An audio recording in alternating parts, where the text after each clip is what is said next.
That's one way to start a video. Many Alright! hellos to you, and welcome to. We're doing a Pink Floyd tier list We are today. doing the tier list on the popular band, the British band Pink Floyd, because I like some Pink Floyds. I do They're too. they're they're cool guys. The Floyd of Um Pink. um, don't know if anyone's done this before, so I'm glad that we're going to be one of the first two. You Oh know, yeah, no kidding. Hi, by the way. We're the Uncultured Trash Urchins. that's right, baby. Alright, We're, we so, we are we are we are doing this. I'm Super Sus Gamer, and I'm and and Varicless. and that's his name. I almost Yes. forgot. So, a little bit of background before we start. Pink Floyd is one of those bands that basically everybody knows. It's one of those bands that get you into music, Oh yeah. and I mean, like if you're watching this, chances are you're already a big fan of them. So it's not like we need to go that deep into their history or whatever. It's not going to be like some sort of retrospective. I mean, okay, here's how this is going to work. So, like, okay, initially I had the idea of, well, this is going to be a recording from Veraclus's end, like on his screen. I was thinking he could just like have two windows pulled up with the exact same page for the tier list. Mm. Like the left side would be his ranking of all the albums, and the right side would be my ranking. But I think it would be much more fun if you and I just debated on which albums go into which tier. Yeah, we just argue, especially considering that we have some contrasting opinions on some of these albums. I argue with this piece of garbage human being all the time. I cannot stand him. Cope and seethe. No, Alright. Yeah, Pink Floyd, they're one of those bands that basically everybody knows. If you're getting into music for the first time and you really want to start expanding your horizons and you're taking recommendations, Pink Floyd is one of those bands that always gets thrown around.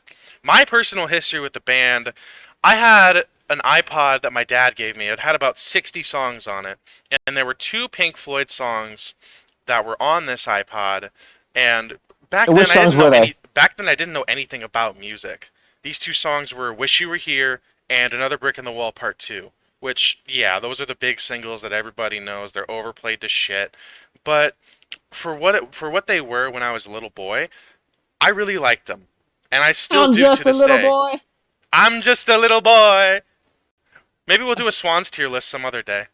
Oh no, please God, no. I would love that actually. They have Dear about the same amount of God, albums. Lord Almighty. Wait, go on. What were we saying? No, that was it. Oh, okay. So as for me, my introduction to the band, and just like the whole idea of like getting into music as like an experience, and just tripping out just over like just by listening to music and stuff. Well, I mean, I kind of just got into them.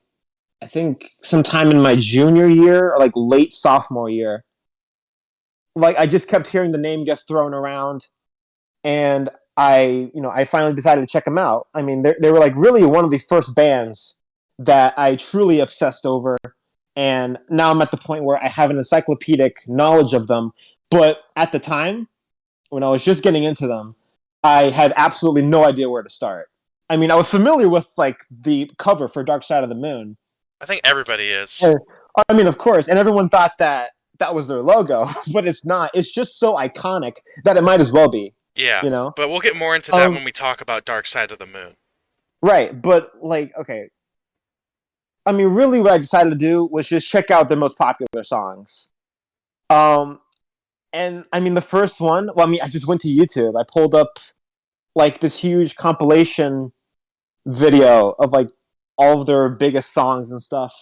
And the first one on the list, like going down, was "Comfortably Numb," and yeah, it was. I mean, I thought it was amazing, but at the same time, I didn't even know how to feel about it. Yeah, Um, but again, I was like total pleb at that point. yeah, I mean, no matter how much music you listen to, you'll always be a pleb. That's how it works. right. But yeah, let's get into it. Yeah, I let's got start. I got I got me a glass of water here. So do Cheers, I. brother. Cheers, man. Let's get this over with. All right. So, wow, man. Way to I scare am off the. everybody. Well, if you're still here after that embarrassment, we'll start with The Piper at the Gates of Dawn. This was the Pink Floyd's poop. first album, The and pooper at the gates of poo. not a ton of people know this. I mean, I guess a lot of people do, but not everybody who's like surface level familiar with the band. But before David Gilmour was the vocalist, Syd Barrett was the vocalist. And And he was like, I think he was one of the main yeah, guitarists. he was the Really. main guitarist and the main vocalist. Now, personally, I have a lot of affinity for Syd Barrett. He was genuinely an incredible mind, and what ended up happening to him was very sad and tragic. But we'll get into that more as we go along. But Well, actually, okay. Like speaking of Syd Barrett, um, it is really unfortunate, but at yeah, the same time, like given that this was all like, they were just starting out within like the whole '60s psychedelic movement. I mean, does it really come off as that much of a surprise? I mean, like that's not to downplay, his like downward mental spiral or whatever. I Um, wouldn't say but it doesn't come as a surprise because a lot of people um, back in the 60s and early 70s were heavily consuming drugs. But from what I know, it wasn't even like Syd Barrett's fault that he got hooked on LSD and all those other horrible mind altering drugs to begin with. yeah, Yeah. I totally get you. And so before we started this, I decided to go back and revisit Piper at the Gates of Dawn one last time before this. Hmm. Because so personally, right out the Gates of Dawn, um, I like this album and I appreciate it for what it is. Hmm. It was hugely impactful even at the time. Like Yeah. I mean, to me, this is like easily like one of the most psychedelic albums. Easily. Because I back mean, when Pink Floyd first started, they were considered a psychedelic space rock band. right, but also, I mean, just straight up, if you want to just trip out and just listen to some Pink Floyd, I would say it would be most intuitive to just head first into their early era because, well, I mean, I guess also Dark Side of the Moon. It's pretty psychedelic in a way, Yeah. but like Dark Side isn't really whimsical at all, like how Piper is, or even Saucerful for that matter. Yeah, Piper is a very Um, whimsical and childlike album with its lyrical content and overall vibe, and that's just the kind of guy that Syd Barrett was when it came to songwriting. Doi doi, doi doi. Like, there's a song about a gnome on here, a song about biking around, uh, and I think we should go into the track listing now.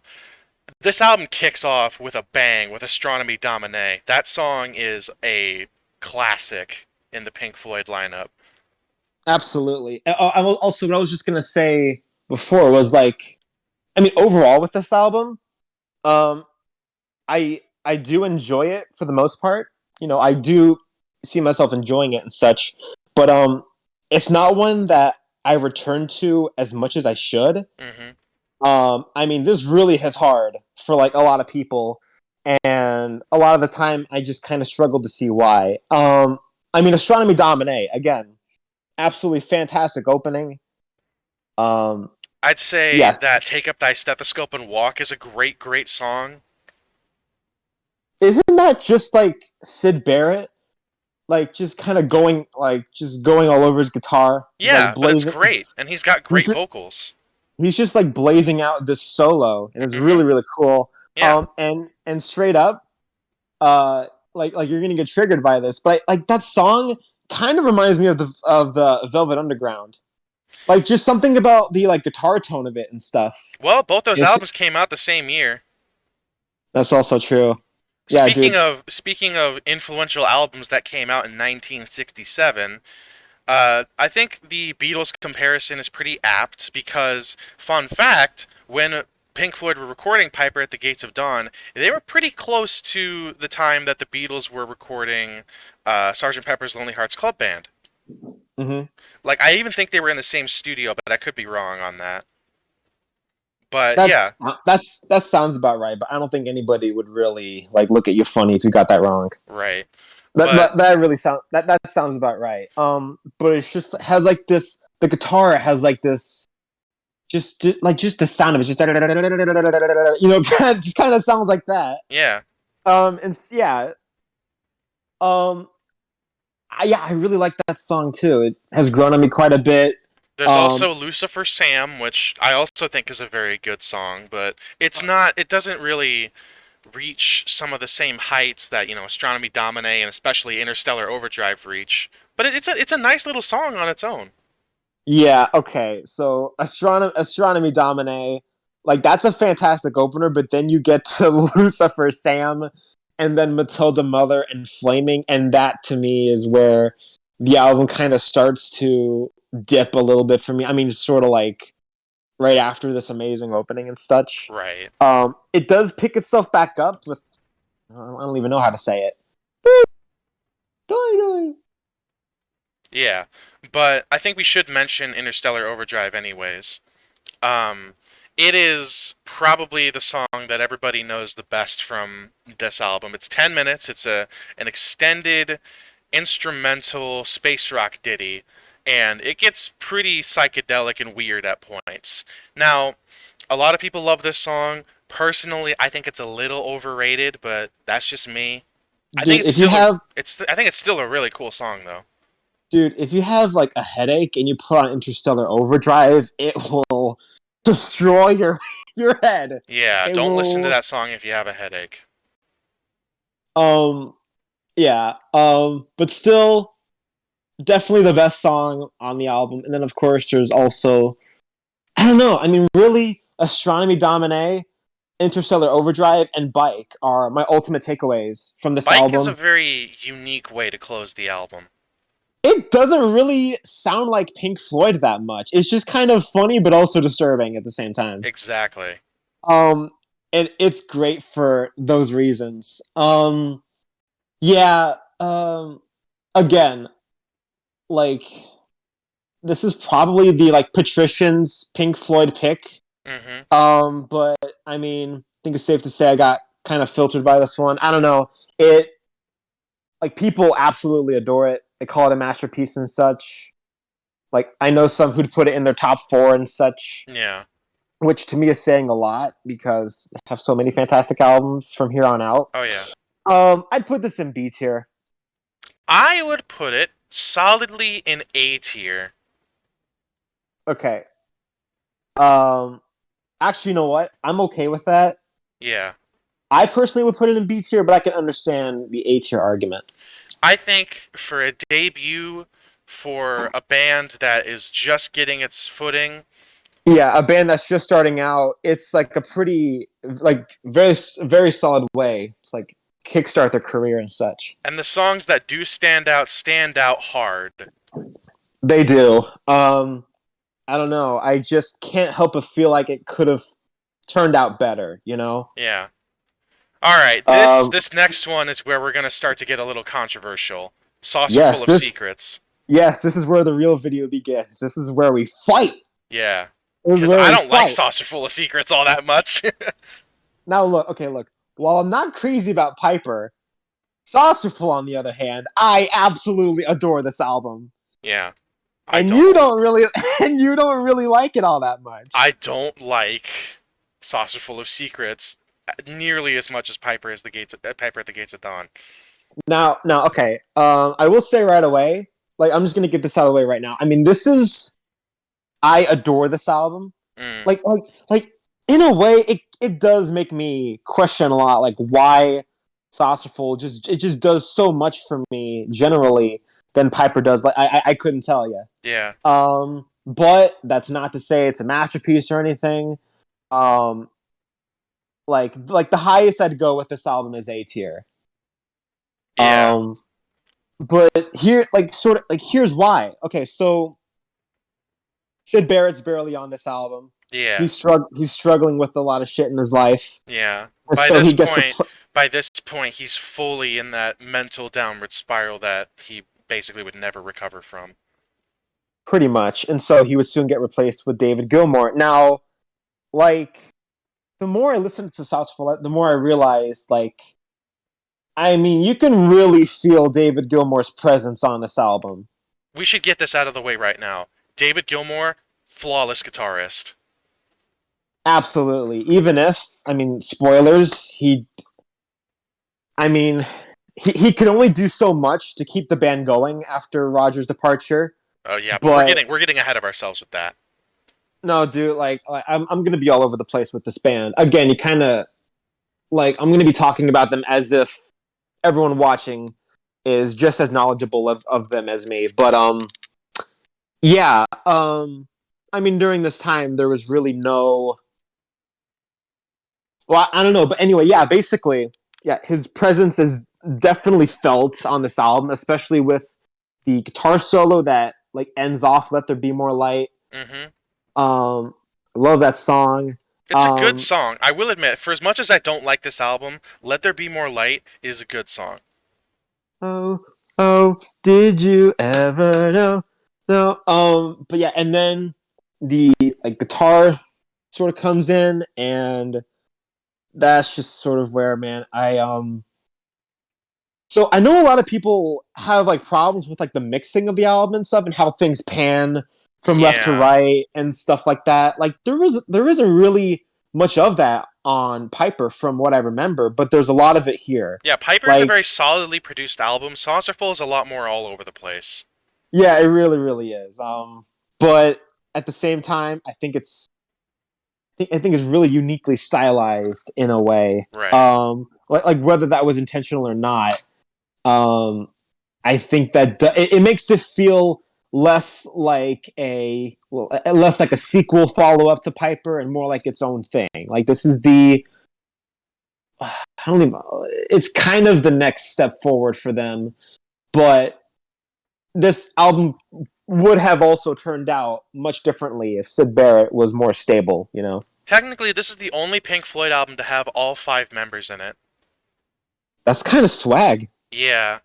Also, Um, one more thing I want to mention before I take my deep dive into the tracks and why I think this album is not that good. why it um, blows. the album cover was designed by Hypnosis, which would design all of Pink Floyd's album covers up until The Wall.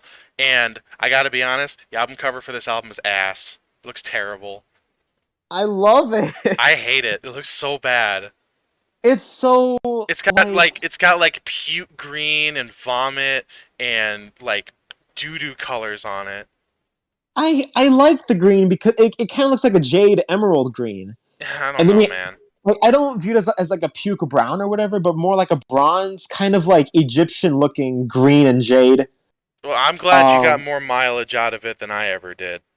Also, it took me so many years to finally realize this, but there's like an orb, to, like to the slight left side of the Yeah, and the album. band's in it. Yeah. But besides that, the more you look at it, the more you see within it. You have Hmm. like these pictures taken from like comic book frames and stuff. I forgot exactly what, but those get like implemented in like it all these images kind of melt together. I don't know, man. This album I cover always looked like a mess to me. I find it to be a lot more interesting to look at than Piper's cover. But Well, as for the Piper's music, cover is simple but effective. Like I really like the kaleidoscope effect that they put on all the band members. I guess, yeah, I guess. Anyways, enough about the album cover. Um, Now for me, like I said, "Let There Be More Light" is a great song. "Remember a Day" is fine. I don't really remember that much from it. Um, I I don't yeah, I don't find it to be the most memorable again, which is why it's not. I mean, it's by no means like S tier territory, mm, but well, I do know for sure. I do remember the song, but it's mm. not like as memorable if that makes sense. Set the Um, Controls for the Heart of the Sun seems to be the most memorable song from here. I distinctly remember hearing it on the Pink Floyd Live at Pompeii performance, which I have on DVD. and I'm actually probably gonna watch it tonight. But that performance of that song in that Pompeii DVD is awesome. Like genuinely great, as is everything else that is present on the Live at Pompeii performance. But the Mm-hmm. studio version, I don't know, man. It's kind of boring. Set the controls. Yeah, The studio version. yeah, I find it to be kind of okay. So if Remember a Day is sort of like the calm after the storm, that being Let There Be More Light, yeah, like where it's more like mellow and relaxing. Set the Controls for the Heart of the Sun is like a kind of hypnotic and soothing in a way. Well, not even soothing. No, that's it's like hypnotic. It puts you in like a trance, mm. and then it blows you off your feet with the kazoos on Corporal Clegg, and I it just kind of ruins everything. I hate Corporal Clegg. It is not a good song. Yeah, I love it. I love it. I love the I song. really I don't love like Corporal Clegg. I love every song off this album. And now look, okay. One other thing I forgot to mention. I mean, their personalities, like on Piper, they really shine through. Like I think like the kazoos on Corporal Clegg and the so like the bird sounds on Piper and such. Those are like really goofy moments where like they just let their personalities shine through. Yeah, You don't get stuff like that, on Dark Side of the Moon or Wish You Were Here. yeah, You do also get a bit of that on Adam Hart Mother. Um, you know yeah, yeah, those things. Um, it's very tongue in cheek. But it's yeah. just I oh think well. I mean, of course. Hmm? no, go ahead. No, actually, no. I think that was it. But yeah, and then you get to like the centerpiece of the album, the title track, "Saucerful of Secrets," which is supposed to be this album's Interstellar Overdrive. Yeah. And I think both Interstellar Overdrive and this album's title track, they're I think they go hand in hand quite well. Mhm. Um, yeah, And it is pretty long, but like just the drum work. I mean, across the entire thing, really. yeah. I mean, this has to be like some of Nick Mason's best performances are like across this album Yeah, he's to a me. stellar drummer as well. Like, spoiler alert for the rest of the band, pretty much everybody's super talented with their instruments. Mm-hmm. Again, like the same thing with Set the Controls for the Heart of the Sun. It's great in like Saucerful of Secrets is great in the Live at Pompeii performance, but yeah, I still don't really get anything from it in the studio version either. I get it. Yeah. Um, so And so what about you? Are you feeling like a wait? What? well, I did want to mention Jug Band Blues, which is Sid Barrett's last song with the band. I actually think it's great. Like this album ends really strongly, and I think it begins really strongly, but everything in between I just don't care about. It really doesn't do anything for me. You, So you yeah, know honestly, I am feeling a C tier. you know what? It's actually funny that it's funny that you just now bring up Jug Band Blues because I actually almost forgot about that song. Yeah, That's actually my least favorite off the album. really. And I'm not even trying to like argue with you like for the sake of it. I'm like Well, what? Why don't you I'm like it as much as the rest? I don't know. Hmm. I I don't know. It just doesn't really bring much out of me compared to the other ones. Yeah. Um so you're feeling C tier. I'm Yes. feeling an A tier. What do you say we split it down the middle, put it in B tier? Um. Yeah, I guess I can. Would that work out? Yeah, because I mean, look, if you consider all the stuff that's coming up,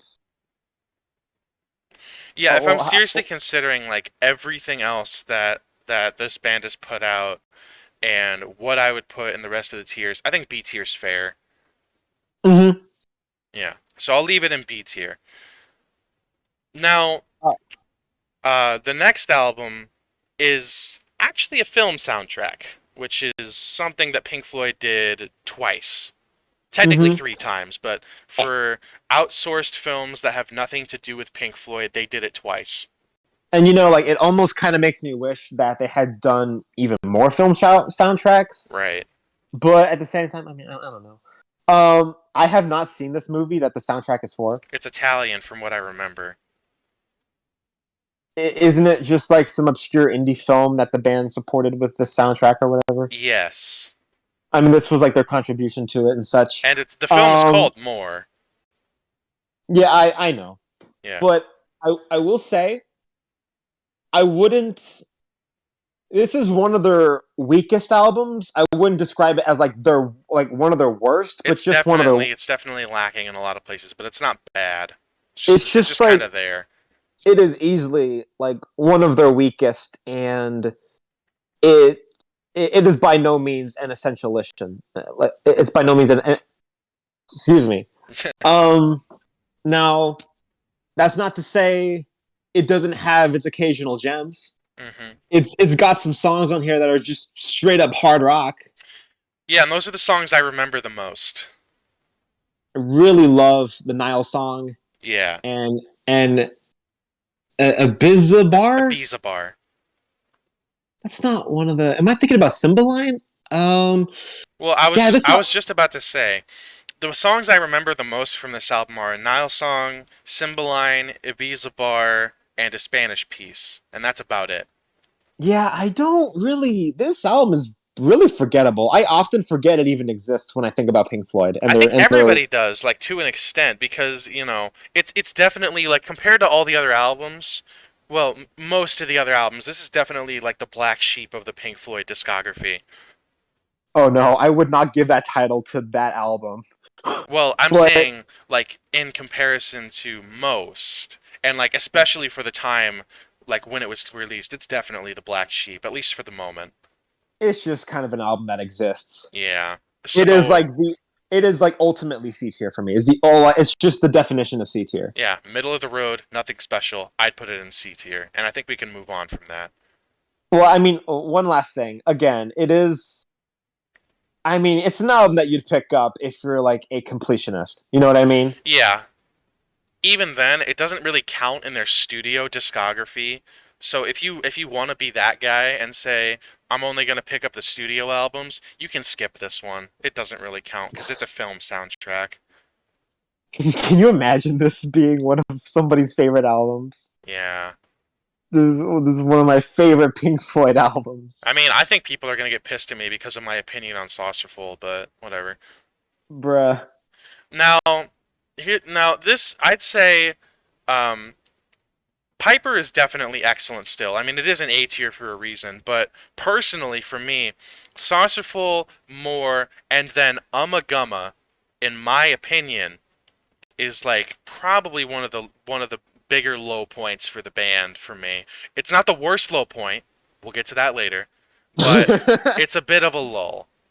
And uh Ummagumma look, is a weird one because it's a double album. look, The I first disc is a live recording of different songs from different shows. I wait, could be hold on. wrong. Wait, hold on there, partner. Let me just say, okay, so as for like the like 3 album streak from Saucerful to More to Ummagumma, um I don't have any problem with it. Again, I don't think Ummagumma and More are like great by any means or nothing like that. Yeah. But just the fact that the band even like put out these kind of albums within this point in their career, it's just kind of it just kind of makes it hard for me not to admire it, at least just a little bit, you know. So Ummagumma is the first studio album without Sid Barrett, and you can definitely tell that the band, at least on the second disc, had no idea what to do. There was no structure, there was no plan, because pretty much every single song on the second disc was composed by a singular member of the band, and they just I mean, take I'm turns. I mean, I'm pretty sure just Pink Floyd, just all the guys themselves, they all just in hindsight they look back at this and they just view it as a piece of shit. Yeah, I don't think they might. I don't think they would have a very high opinion of this album. And I mean, you know, the second disc, it's it's you know, Yeah, I will say, the first disc, the live songs are really cool. Careful with that Axe Eugene is a fan favorite for a reason. it's kind of it's kind of it kind of sucks that there isn't like a studio like version of that song that like comes up or appears on any of the other studio albums. I No, mean, it's remained a deep cut for the entirety of Pink Floyd's run. now it does show up on their Relics compilation, Right. which if this were on here, like if that compilation were here on this tier list, that for me would probably go in A tier. Like, I haven't listened to it. dude, I would take the Relics compilation over both Saucerful and Piper. Really? That's like a weird take, but it is like surprisingly like very consistent and just fantastic. Okay. She's got so many amazing songs. Mm. Um, don't have it on CD, but I do have the CD for Ummagumma, but it's just the live disc. Yeah, it's just that good. Um, yeah, no, I mean like there exists an issue where it's just the live CD, and it doesn't include any of the studio tracks. Yep. But the second But disc, well, might as well talk about the different tracks. Um, Sisyphus is weird. dude, I Sisyphus, kind of like it. Sisyphus scared the hell out of me when I heard it for the first time. I kind of like it because of the fact that it's so weird. Like it scared me because I was like, "What is happening? This is not Pink Floyd. Oh my god!" Mm, I mean, it must have been like 3 in the morning when I heard it, which is why I was freaking out. yeah. Um, Um, and then I probably wouldn't have overreacted to it the way that I did if my mind was still all there. right. And then there's Grantchester Meadows, which is fine. Isn't that the song with? No, that is one of Roger Waters' songs. Yeah, Grantchester I, Meadows, and the next song after it are Rogers. I was thinking about the Narrow Way, but I'll get to it. Right. Yeah, Roger Waters' bits are all right. Several Species is funny after the first few listens, but then it just gets kind of grating and stupid. Yeah, several species of small furry animals gathered together in a cave and grouping with a pict is not great. I don't like it. I consider it like one of the worst songs on the album. It's not the worst. I'll get to that. I'm glad it exists, and I love Roger Waters' Scottish accent he puts on. It's I mean, hilarious. it's a very funny meme. It's a very funny meme song, but like as an actual song on a Pink Floyd album, it's not good. I mean, it does feel avant-garde in that sense, but at the Not same even time, it's that. Like it doesn't feel avant-garde. It just feels like Roger Waters goofing off in the studio. dude. But it's so experimental and avant-garde, bro. No, no, we're not doing that.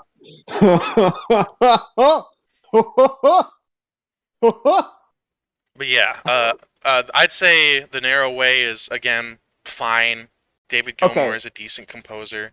okay. So with the Narrow Way and like David Gilmour like playing, from what I remember, isn't this just David Gilmour like playing this acoustic guitar, and then you have like this ambience of animal sounds and stuff, but it's on a loop, and Yeah, it's very noticeable. yeah, you can tell it's looped.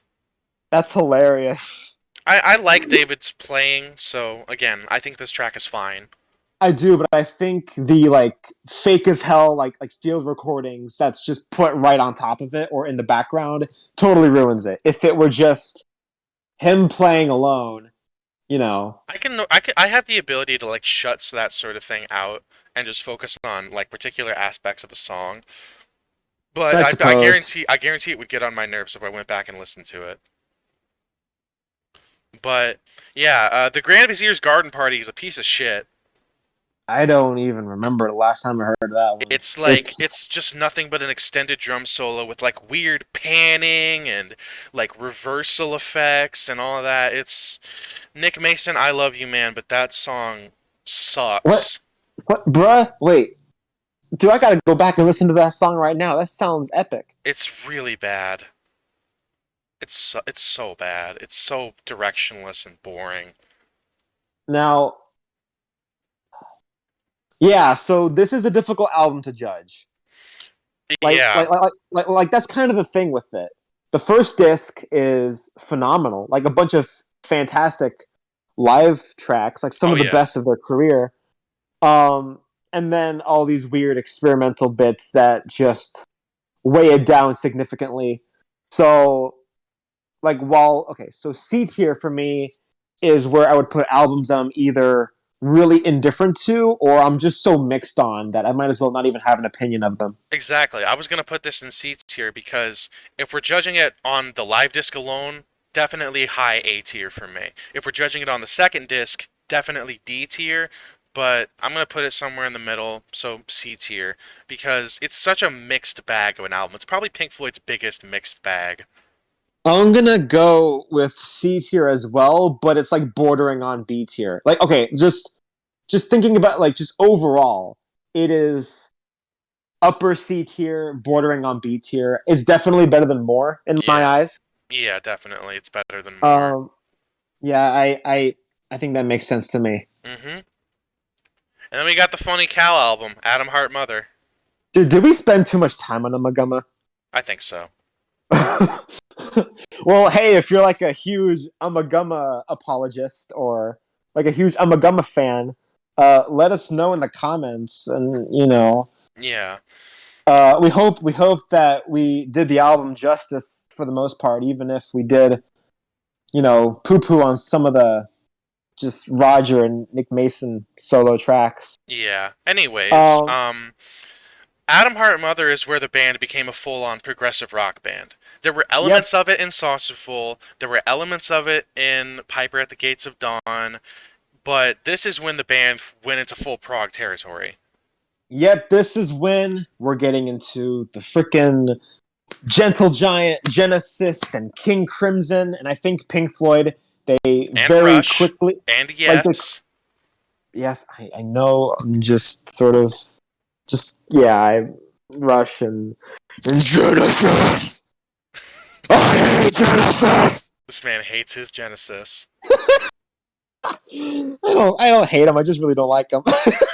That's bordering on hate. Anyways, Adam Hart uh, Mother. This album Adam, rocks.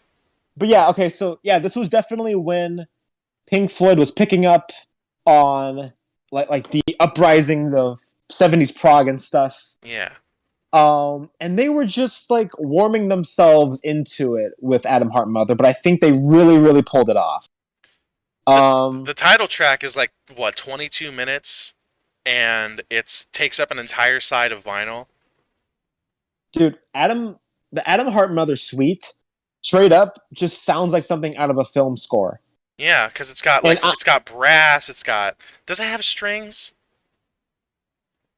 I mean, like, there's just a lot that happens over the course of this entire piece. Yeah, and they had to record it very haphazardly because they didn't have like a 16 track mixer at the time. So Nick Mason's drums were all done in one take, and some of the other instruments were all done in one take, and you can definitely tell the Adam Hart Mother Suite has kind of like a rustic feel to it at points, and like the production standpoints, but it doesn't work against it. Some people would say otherwise. I think it adds character personally. I know that like a lot of people like they just think the Adam Hart Mother suite really pales in comparison to Echoes. Hmm. But We'll get to that. I don't know, man. I just have so much fun with the song. Yeah, I just think it's fantastic. yeah. And it's entirely instrumental. Hmm. No vocals. But yeah, like I mean, after that, the second side, I mean, the album only gets better and better from here. Yeah, I love me the song If. That is a that is a very pleasant and gentle and very sweet song from Roger Waters. It really just, I mean, just in general, this album hits you with banger after banger, and there's only 5 tracks in total. Yeah. If, like, a lot of people seem to really underrate If. I, It's I don't such a get it. good song. Dude, straight up, I mean, seriously.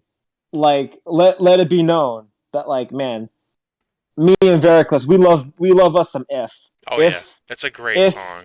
if it's a wonderful song. A lot of people don't give it the credit where it deserves. Summer of I mean, 68 is also great as well. yeah. I mean, okay, hang on. Going back to If though, like well, I want to touch on the lyrics for a second. Mm-hmm. Um, I mean, people, I don't know. Like, do people like take issue with the lyrics on it or something? I haven't heard that, but I wouldn't be surprised because it's Roger Waters. If I was a if if if I was a horse, my balls, Okay. my my balls. Summer 68. Um this song gets compared to feels like something that the Beatles would have done. Yeah. I actually don't really get at all where people are coming from with that. I don't know. I like the Would you lyrical motif of if I were this, if I were that. It ties the song together and it's genuinely very pleasant to listen to. Oh wait, no, I'm sorry. I was talking about Summer 68. Oh, well we can move on to Summer 68 then. Excuse me, did I mess you up? Sorry. You're fine. Summer of 68 to a lot of people feels like a Beatles song. Yeah. Would you say this is the case? Because I don't really see it. Um Not really. I mean it's definitely got like a very um positive sort of happy-go-lucky energy behind it that is very prevalent in the Beatles, but they're different enough to where I can see to where I can confidently say that they're different songs, like different styles. I mean. Yeah, I get that, and I also think the horns that come up again on this song, Mhm. it's just so good, Oh yeah. And Fat Old Son is your personal favorite, right? dude. Fat Old Son might just be like it'd be a contender for top three best Pink Floyd songs of the early era. Mhm. I Fat don't Old personally Son, agree, but I understand why you like this song so much. but Fat Old Son, just the title of the song really speaks for itself. It just feels like you're just lying down in the fat old sun, and you're just soaking in all the heat rays, and Mhm. it's so good. It feels like you're just in that same grassy meadow with the cow. Yeah. Oh, I love it. It's just such a relaxing song, and it's not it's not like a trippy song or anything, Mhm. but it's dreamy in a way. Yeah. Like if Piper and Saucerful were, like psychedelic and like almost chaotic at times in a Yeah. way. This is a very dreamy type of psychedelic rock, Oh yeah. and it's fantastic. It's just a flawless song. I adore this song. I Mhm. listen to it. I listen to it all the time. It really calms my nerves. And this has to be like one of David Gilmour's best vocal performances on any Pink Floyd song. Yeah, he does a great job on it. I mean, like, dude, like much later on, once you get into the Wall, the Final Cut, and then the other Gilmour-led era albums, he just sounds like an old man. Yeah. He does. He sounds like an old man, Yeah. but here he pulls it off so well. I still can't believe it. I mean, it's weird that it's weird that I love this song as much as I do. I mean, I just think, yeah, this is like one of the more underrated albums in the discography. Oh yeah. I would personally, well, I think I should touch on Alan's Psychedelic Breakfast first. I don't like it. It's weird. Too weird You for know, me. you don't like it? No. Well, guess what? You I think like I it. agree. No, I think I agree. Oh, okay. I mean, it's a fine song. It's too long too. It's like 11 minutes. I don't mind it, but if if it were to have been replaced with something even better, then like this album would be just It would probably be the best like early Pink Floyd album if Alan's Psychedelic Breakfast was something else. it would be like S tier, no hesitation, 10 out of 10, like flawless album in my eyes. I wouldn't have put Um, if in this hypothetical, I wouldn't put it in S tier. I would put it in extremely high A tier. I mean, it is still like one of my favorite Pink Floyd albums. Yeah, I think Like it's it's probably their second best from the early era.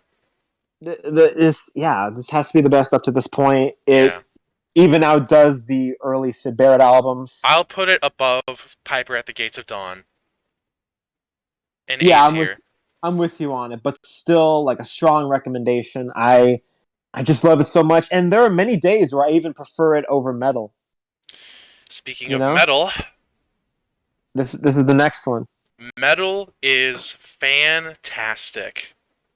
Like this was the album that really that just like it just signaled like the band was ready to take it to the whole next level and be viewed in that same league as just the Rolling Stones and the Hmm. Beatles and all these other just absolutely monumental bands. You know Oh what I'm yeah. saying? Um, Metal, and this is such a cliche saying at this point. Metal is the album where Pink Floyd became the Pink Floyd that you know. This is the album that tears you into little bitty pieces. Yeah, and the opener, one of these days I'm going to tear you into little pieces. It's a rip roaring opener. It is probably one of the best hard rock songs the band's ever done. It's got this really, really cool build up with just this one note being manipulated on a bass, and you hear it in the right channel first, and then it comes in the left channel in a slightly different set of chords, and it's just super, super cool. And of course, Richard Wright brings his keyboard stings, and Nick Mason's drumming builds a lot of suspense. And then the bass goes through a noise gate, and then Nick Mason says, "One of these days, I'm going to cut you into little pieces," and then it explodes. Yeah, I love this song. If you couldn't tell. Yeah, it's okay, I guess. Yeah. One of these days is the perfect way. Yeah, that sounds okay, I guess. One of these days is the perfect way to open up Metal. It is a fantastic opener. One of the best openers the band's ever had. Also, going back to what you were saying about like this one like tone on the guitar like being manipulated and stuff, Yeah. wouldn't that make like the song compositionally like monotonal? I guess until like No, the big explosion at the end. No, not really. I gotcha. It does. It's not monotonal because it does dip into different registers at certain points. Right.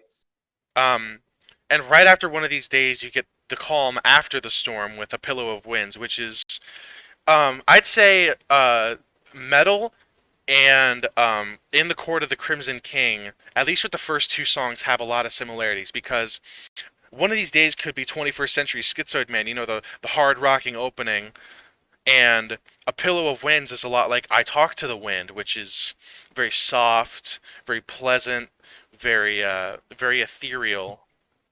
Dude, wait, I gotta stop you. You completely threw me off there because I was not at all. I wasn't for a million years. I was not expecting you to compare Metal to In the Court of the Crimson King. So I needed to like take a step back. I was like, whoa, wait a minute, what? Yeah. Uh, um, yeah, I guess I can kind of see where you're coming from, but like, man, dude, but like 21st Century Schizoid, man. I Yeah. mean, like nothing really tops that song. Like that one just tears the hell open, you know? Yeah, I'd say 21st Century is definitely a better song, but this isn't a King Crimson tier list. This is a Pink Floyd tier list. Man, Um, imagine a freaking King Crimson tier list. That would. Well, I mean, we actually probably wouldn't even do that much arguing. But anyway, no. well, Um, not as much as Pink Floyd, weirdly enough. yeah. Um, Saint Tropez is kind of a weird one because it's a tropical beach song. I mean, it's named after a beach, and yeah, it kind of has that vibe where you're just sitting on the beach on a bench with a drink in your hand, watching the waves. It's definitely got that vibe to it. Yeah, dude. I mean, the to me, the entire album feels like that up until Echoes, where you just go right into the deep blue sea, Mhm. and things just get really weird, and things just happen that are just totally unexpected and such. But like Yeah. before you get to that point, a lot of it is very aquatic Uh huh. and very nice and mellow. Mhm. Um, I remembered I remember vibing to Fearless all the time Mhm. during my junior year. The Yeah, riffs Fearless is a the great song. the riff still like sticks with me all the time. I love the ascending riff. Do do do do do do do do do do do do. I love that riff. You say the hill's too steep to climb. Oh yeah. And the ending Um, bit with the reverse part of "You'll Never Walk Alone" is super cool. mhm. But yeah, Yeah, they're like, and yeah, Saint Tropez is kind of tropical. It's like a nice hammock song. Yeah, Is a nice song to just rock back and forth on a hammock too. somewhere in the Caribbean.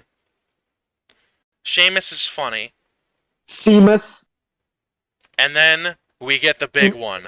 The song Se- the song on side 2 that envelops all of side 2. The song that made Pink Floyd legends at that very moment.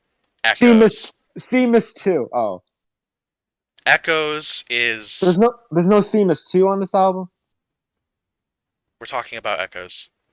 bro. There's no Seamus two. What? We're talking about Echoes.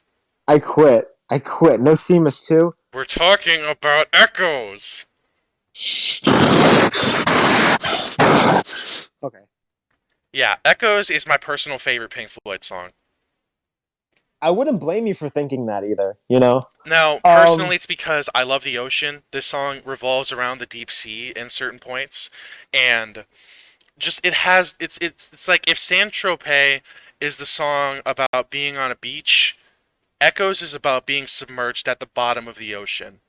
Yeah. This is about going further and further down into the abyss, Oh yeah, and it's such a unique theme, and just it's just such a nice theme and concept for like such a long like prog piece, you know, yeah, like a lot of other, you know, prog epics and stuff, they feel a lot more like they're just sort of ascending. I mean, yeah. okay, like what other songs would come to mind? I'd say Close to the Edge. Mhm. Like that song is just larger than life, I know and you don't such. agree. I know you don't agree, but I'd say Supper's Ready by Genesis as well. Oh yeah, no, dude, I love Supper's Ready. That song's great. Yeah, but you don't. I thought you didn't like it as much as I did because I think that's one of the best prog songs ever. Okay, well, I do really like it. Um, Yeah. Um. but anyway, so like Echoes, on the other hand, like it's not really going for that. It's really just trying to be its own thing, and it's more of like an underwater deep sea experience. Yeah. And the Um, lyrics are so good. Like they're so simple, yet they're so effective. I love the lyrics in this song. and just well, I think the chorus, like the main chorus Yeah. of Echoes, it does really feel a lot like what you would hear on Dark Side of the Moon. Yeah. Like sometimes I can't help but think about like the albums that would precede it.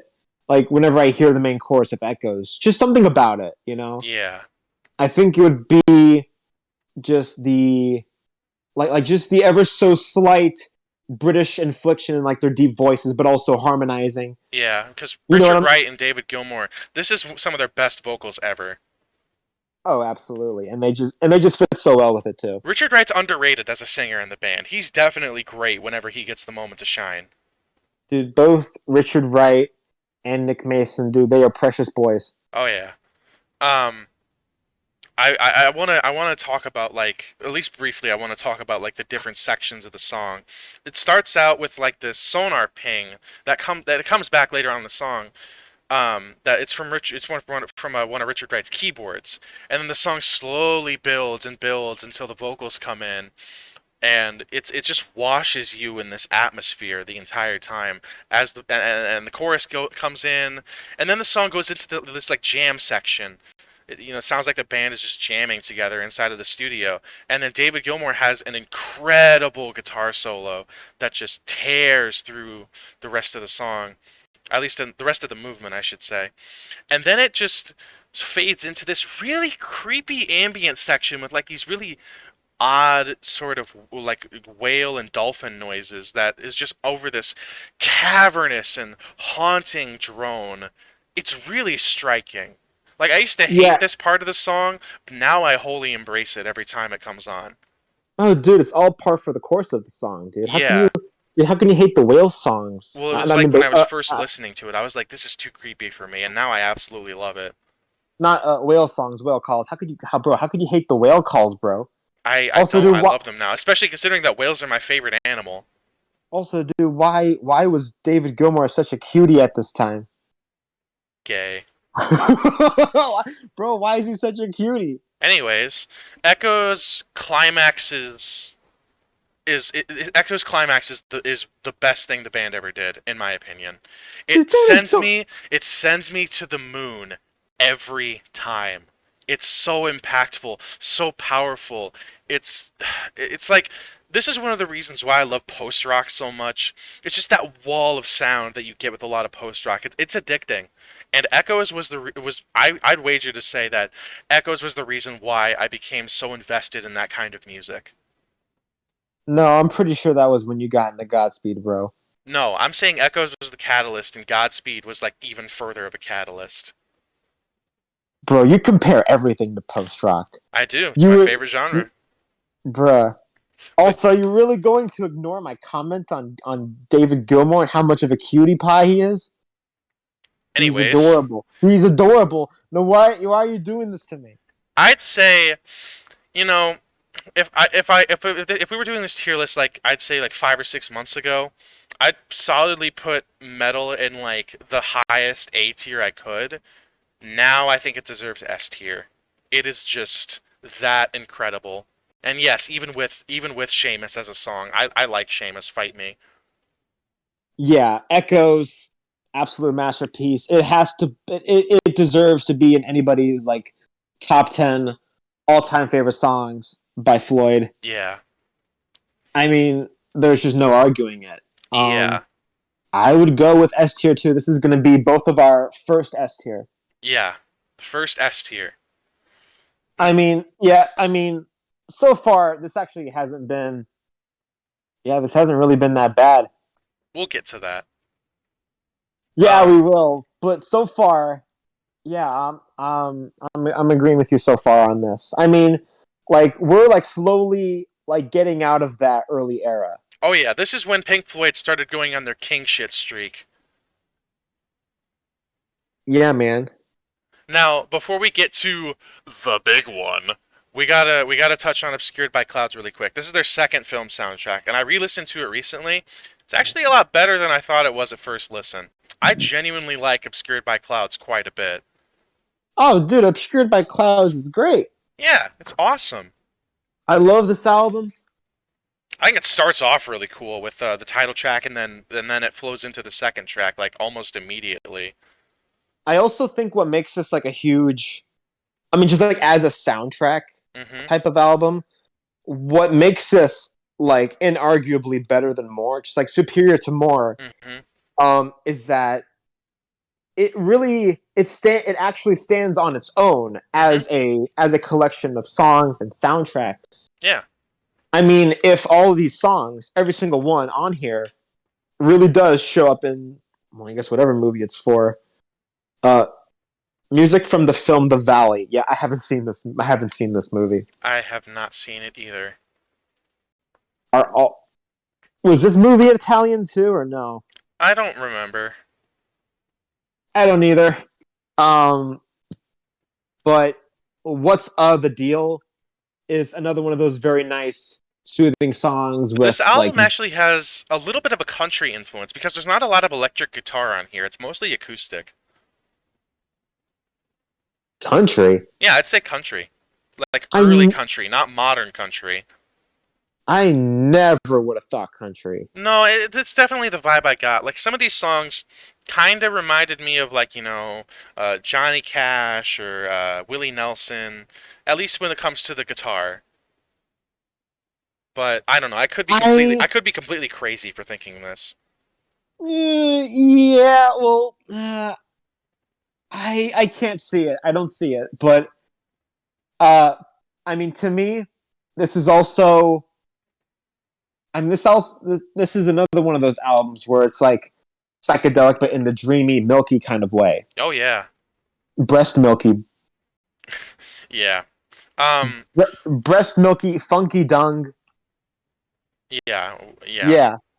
Um Obscured by The Clouds, it has another great song, Mudmen, which has a stellar guitar solo on it. I also oh, like The Goal That's in the. That's a great song too. yeah, that's another kind of hard rocking song that could have Hmm. easily been played to death on the radio, but just wasn't. I also really, really like Childhood's End. Nobody really talks about that song. No one really talks about Stay much either. That's also great. Yeah, this compared to more, this blows it out of the water. Oh, absolutely. I Um, I wouldn't quite put it in A tier, but it's probably going to be the highest B tier album I give out. I actually okay. So for me, I actually would put this in A tier. Mm, Um, uh, maybe I am stretching it a bit. But I mean, you can't really. This actually this album actually really holds up. It's underrated as hell. Probably one of the most underrated. Um, yeah, I definitely agree. It's overlooked a lot in their discography. so I don't know. Okay, you think B tier. I'm thinking A tier. Yeah, I would definitely say B tier is where I would put this album. Very high B, very low A for me. Well, I'm still trying to think about this for me. So, I mean, I guess I kind of feel weird putting it on the same tier as Adam Hart Mother. Yeah, Yeah, yeah. Let's just both put it in B tier. Whatever. yeah, very high B tier. All right, now we got to talk about Dark Side of the Moon. It's garbage. Well, Dark Side of the Moon is the album that everybody knows. It is the album that made Pink Floyd iconic. Like Yeah, and that's what. the Prism cover, it's iconic. Everybody knows it. Yeah, and that's what makes it so terrible. Now, personally, I would not put Dark Side in any of the low tiers. I This is the album that opened up music to me, alongside all the Radiohead albums I listened to when I was 16. This album, at least at the time, it blew my mind. Nowadays, I've listened to a lot of really awesome and high concept and like crazy like out there music. I know that makes me sound like a pretentious asshole, but whatever. Dark Side of the Moon compared to some of the other albums I've listened to, it's nowhere near as crazy or as dense, but I still have an extremely special place in my heart for this album, and I am going to go ahead and put it in S tier. I think it's still incredible. Is it their best? No. I'd say it's their second best, though. You could totally argue it being their best, and I would not blink an eye. No, I think Um, it's their second best, but just barely their second best. Like like I it is wouldn't very high for me. I wouldn't bat an eye. I mean, but I Yeah. think this album. Well, I mean, this is like the ultimate like album experience. Yeah. Like this, if you really want to get people into music and like if you want to encourage them to listen to music in the form of albums and such. This is the perfect gateway to listening to albums. Exactly. And it's not just a collection of songs. It is like It's one to arguably two, but it's one big flowing piece. it's one complete experience. Yeah. Not a piece, but like a full experience. Yeah. It's um and just the sound of it, dude. Yeah. The sound, the just the production on this album is borderline timeless. It sounds excellent. Even like I guarantee that if you find like a slightly beat up vinyl copy like from like the 70s or the 80s and you clean it and you put it on a turntable, it'll still sound excellent. Just because yeah. that's how perfectly mixed and mastered this album is. Yeah, I really think they've seriously like mastered their craft by this point. Oh yeah. Yeah, Uh this is what catapulted Pink Floyd into the stratosphere of fame and fortune and and critical acclaim. dude, I remember I was also asking you before, and I kind of wanted to dwell on it a bit more here. Mm, Like I was asking like what exactly is it about this album that makes it prog? Like after I've listened to all these other albums yeah. that are like more like progressive in a way, Yeah. I mean, this feels very accessible for prog. Yeah. Um that you could almost like that like it's very accessible for a progressive rock album that Mhm. you could almost completely forget that you're listening to a prog album. Yeah. So the way I see it, well, how do you feel about it? it's a lot of people like to cite progressive rock, at least compared to Dark Side of the Moon, as like, oh, well, the songs aren't nearly as like instrumentally dense or nowhere near as long as some prog songs. Well, that's not supposed to be the basis of all prog music. In my opinion, this album is prog because not only is it one continuous flowing experience, which doesn't that sound prog in and of itself? Not only is it one continuous flowing experience, but the lyrics and the concept behind the album, in my opinion, make it prog because it's not about one specific thing. It's about different aspects of life. Yeah, I think that's really. Yeah, I think lyrically, a lot of it. Yeah, pretty much. This is one of the most relatable albums ever made for a modern day working class adult. Hmm. Like, And yeah, like that is like that plays like a big part into like what makes it so accessible. yeah. But I could put this on any day of the week, Yeah. and it will just be an out of body experience. This is an album I can put on anytime, anywhere, in any mood, and I will enjoy it. That's hard to do for a lot of records, like extremely difficult. But yeah, every single song has its purpose. Every single song hits. Um, I think that Time and especially Us and Them are some of the best songs ever made. Dude, at one point I would have told you that Great Gig in the Sky was my favorite track off this album. Hmm. I know that can also be a weird pick, but can you even blame me? No, Great Gig in the Sky is fantastic. Great Gig in the Sky, it brings me to tears. It's so good. Claire Torrey Um, outdid herself with that performance. I mean, even then, like there will be times where I say Great Gig in the Sky is my favorite, Hmm. or Brain Damage Eclipse, like those two together, that's my favorite. Yeah. Because I would go as far as to say Brain Damage and Eclipse is as good of a closer as Echoes.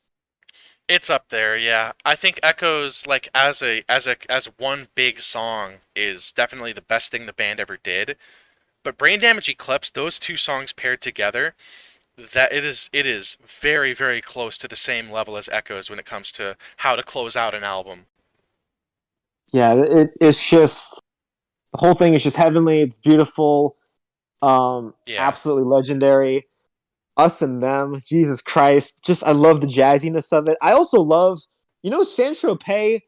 Like it is, tropical and stuff. I'm sorry, Mhm.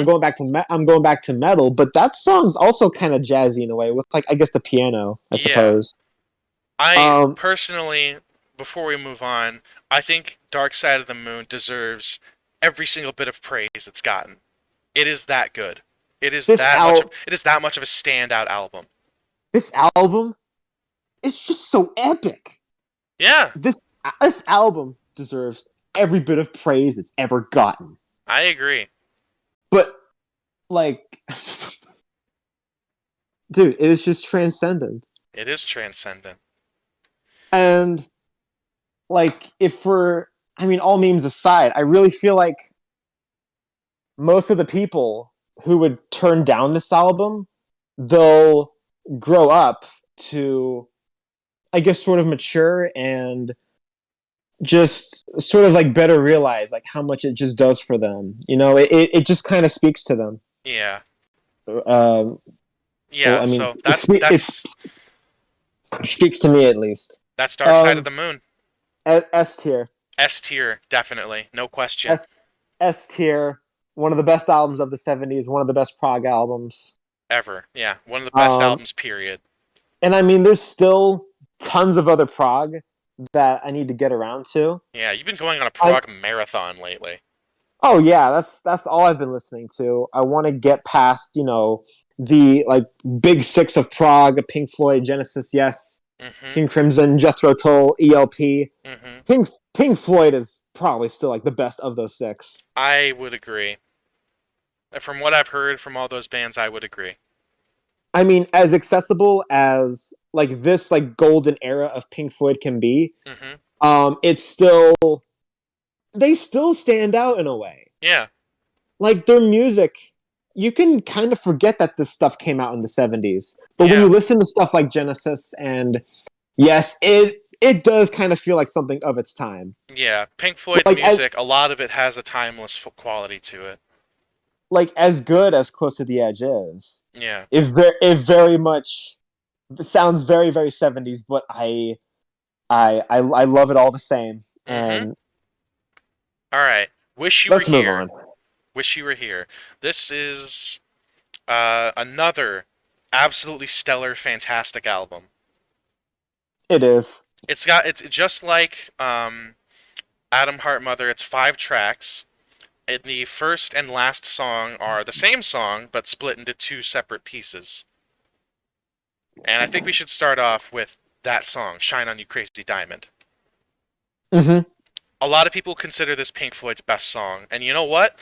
I can totally see that. Personally, like I said, I'm an Echoes kind of person, but "Shine on You Crazy Diamond" is flawless. It is incredible. I mean, it is like the best song on the album. It is the best song Like, on "Wish You Were Here." like if we're counting all 9 parts together, it is the best of the album. Oh yeah, it is by far the biggest centerpiece of "Wish You Were Here." Um, Yeah, but just yeah, but you also at the same time don't want to count them as one. yeah, Like you also don't want to count them as all 9 parts together, right. and then you just cut out the other 3 tracks in between. Yeah, absolutely not. Just like Dark Side of the Moon, this is an album you need to listen to all the way through. And in that way, they've sort of like struck this kind of like formula with these albums. Okay, so like with the early era, these albums are much more of like a collection of like psychedelic songs and such. Mm-hmm. These albums are a lot more. These are. This is where the band became an albums band. Oh yeah. I mean, it seriously is. This is where their albums became a lot more conceptual. Yeah, mostly because of Roger Waters' main direction with songwriting. He basically took over the band like lyrically at this point. Yeah, but man, at this time, I mean, he gets a lot of hate. He gets a lot of shit, and I'm not gonna really. I understand, but he did such a good job. Yeah, You know, yeah. Um, but Shine yeah, on You Crazy. Wish You Were Here starts and ends with "Shine on You Crazy Diamond," which, the 4 note guitar motif is always gives me chills up my spine. The choruses of when they all join together and say "Shine on You Crazy Diamond," it's genuinely like heart-wrenching because this whole album was made as a dedication to Syd Barrett, because at this point he was almost completely withdrawn from the public eye, and he Mm-hmm. was he was definitely like too far gone at this point.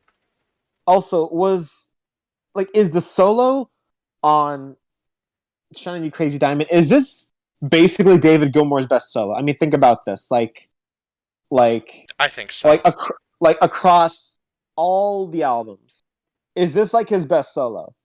There's one that comes close, but I'll get to that when we get to that. Well, I mean, you can just say it right now. I think the second solo, "Uncomfortably Numb," is one of his best solos ever. Oh, dude, I almost forgot. Oh, dude, the wall is packed with so many amazing solos. We'll get to that when we get to that. Yeah, Um, man. but yeah, "Wish You Were Here" has "Shine on You Crazy Diamond" parts, 1 through 5, and then 6 through 9, and then "Welcome to the Machine." It's a very dark song.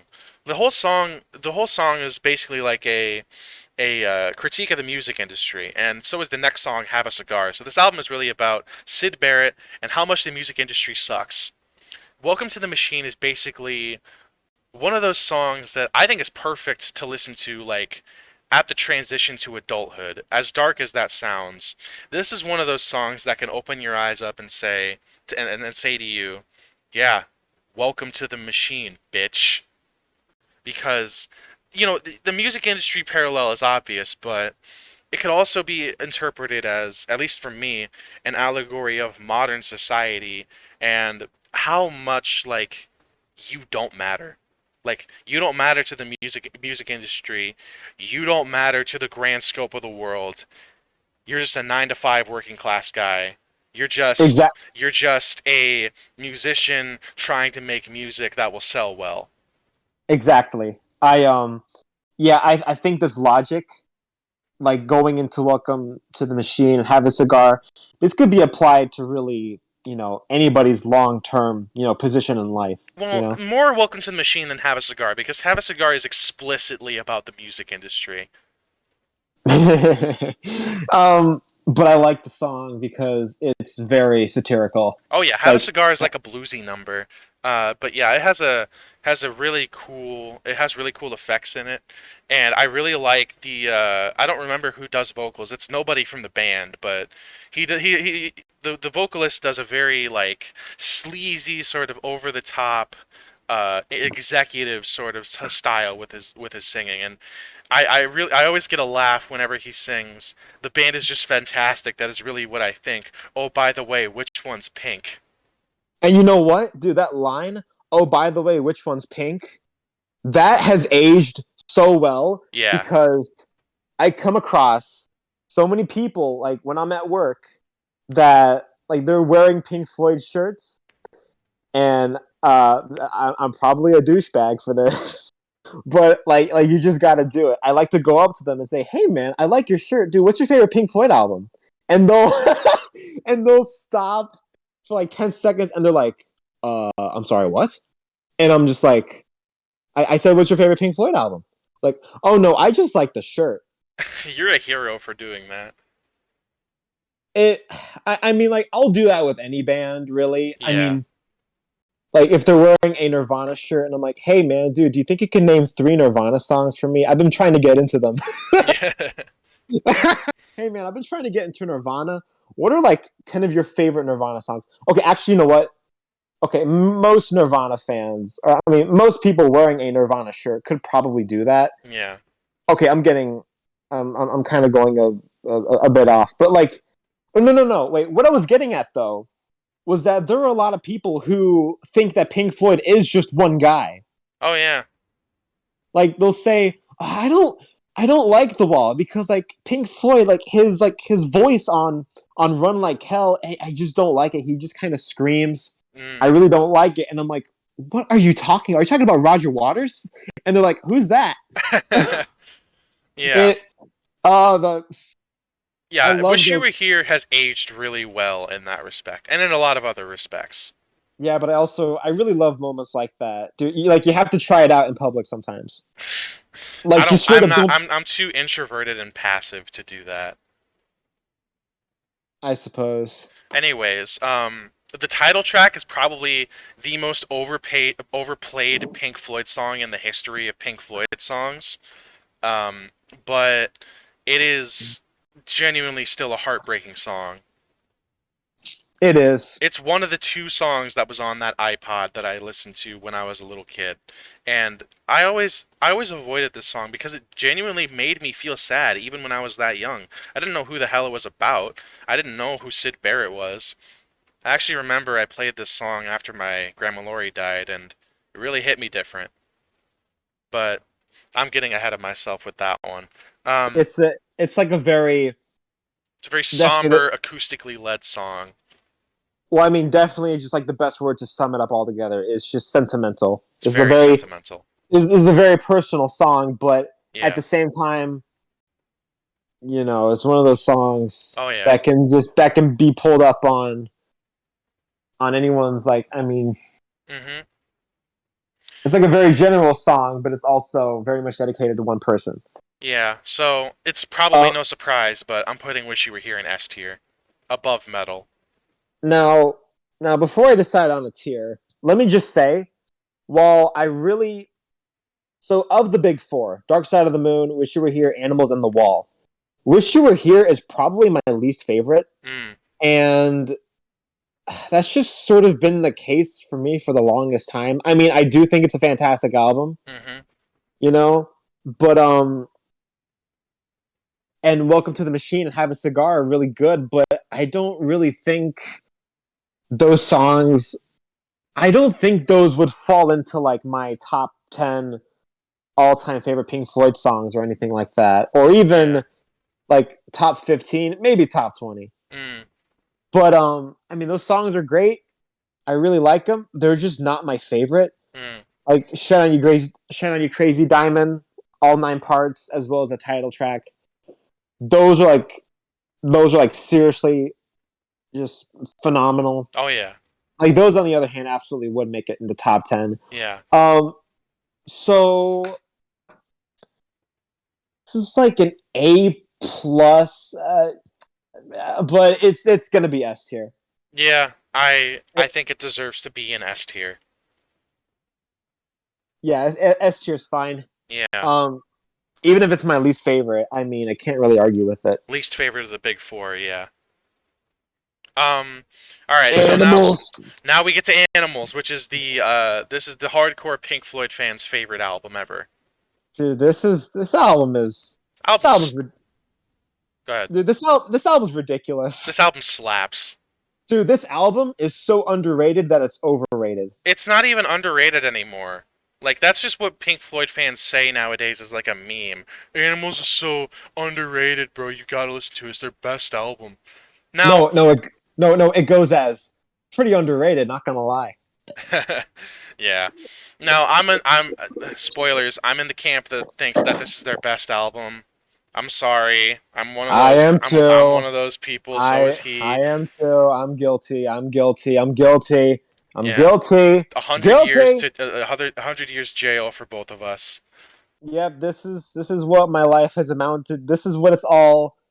This is what it's all is. This is what my life has amounted to. Yeah. Me having Animals as like my favorite Pink Floyd album, and as a matter of fact, Animals would probably still make it in my top 5 favorite albums of all time as well. Very recently, I demoted Animals as my second favorite prog album instead of my favorite prog album. But that's still a very high bar. It's still in my top 10 favorite albums ever. Um, Bruh. it's 5 songs. It's bookend just like Wish You Were Here. It's 5 songs and it's bookended by 2 versions of the same song.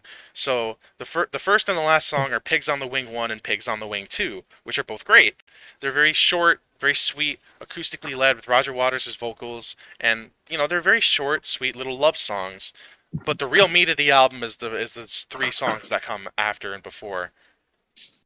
Mm-hmm. I think. Oh man. Okay, this is getting difficult. Hang on. I'm just thinking about what is your favorite Pink Floyd song of all time. I already know your answer. Mm-hmm. I'm trying to get to my answer because, like, contenders for my top 5 or even top 3, Fat Old Son and Dogs, and the next one I want to. Okay. Um, that's just so unbelievably good. Yeah. Dogs I think is the best song on the album. Uh, it's 17 minutes. It's one of the longest songs the band's ever done. I think Echoes is still their longest song. No, it is. No, no, wait, no, it's not. No, it's still the Adam Hart Suite, believe it or not. Really? Yeah, I'm pretty sure the Adam Hart Mother Suite is longer than Echoes. A lot of people would also say Shine on You Crazy Diamond's their longest, but I don't count that because it's split into 2 parts, Yeah, that's if you combine the two together, which and you then shouldn't. exactly, Um, but yeah, Dogs is one of their longest songs. It takes up pretty much the entirety of side 1 if you don't count Pigs on the Wing 1. dude. I just recently. Okay, so this album isn't technically underrated anymore, Mm-hmm. but for me at least, it's still hard to come by if you're looking for a vinyl of it. I've had a vinyl copy for a while. And dude, it's been why? Why I just very recently got it on vinyl. I have it right here with me. Mm-hmm. Why is it why was it why did it take me this long to finally get one? I don't know, maybe it was just a while since they've done a batch of pressings for it. No, Which, dude, they just did like they did like 100 million pressings for Adele 30. Dude, well, I go to like yeah. I go to Barnes and Noble and Target and Walmart and like anywhere. And like each of those stores will have like 50 copies of Adele 30, but none of Pink Floyd Animals. Okay, well that's to Yeah, be like expected. Adele took like 50% of all the pressing plants in the world just to press her album en masse. Thanks, Well, Adele. actually, well, I mean also okay, I mean Walmart and Target, etc. I mean, that's to be expected to not have animals. Yeah, but you went to a local record store and you found like 15 copies all in the same spot. um, but no, I got animals now. All is well. I can Yes. stop. I can stop flipping my lid. Oh yeah. Um, And definitely feels good to have it. And anyway, Dogs. dogs. Dogs is a very menacing song. Mm-hmm.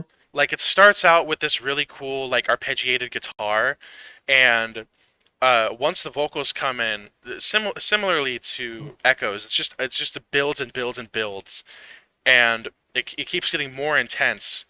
And once the first solo hits, it's really good. Like that's another really really good David Gilmour guitar solo. Oh yeah, absolutely. Um, Also, I think the lyrics. Very biting. You've got to be trusted by the people that you lie to, so that when they turn their backs on you, you'll get the chance to put the knife in. It's so That good. is that's just evil. Yeah, this song is evil. This song is about so the concept of animals is that it's loosely based on Animal Farm by George Orwell, which is a book about communism. Animals is about Mm-hmm. capitalism.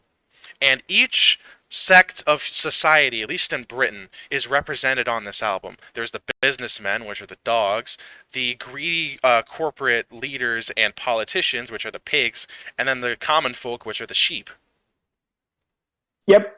And dogs is about the businessmen.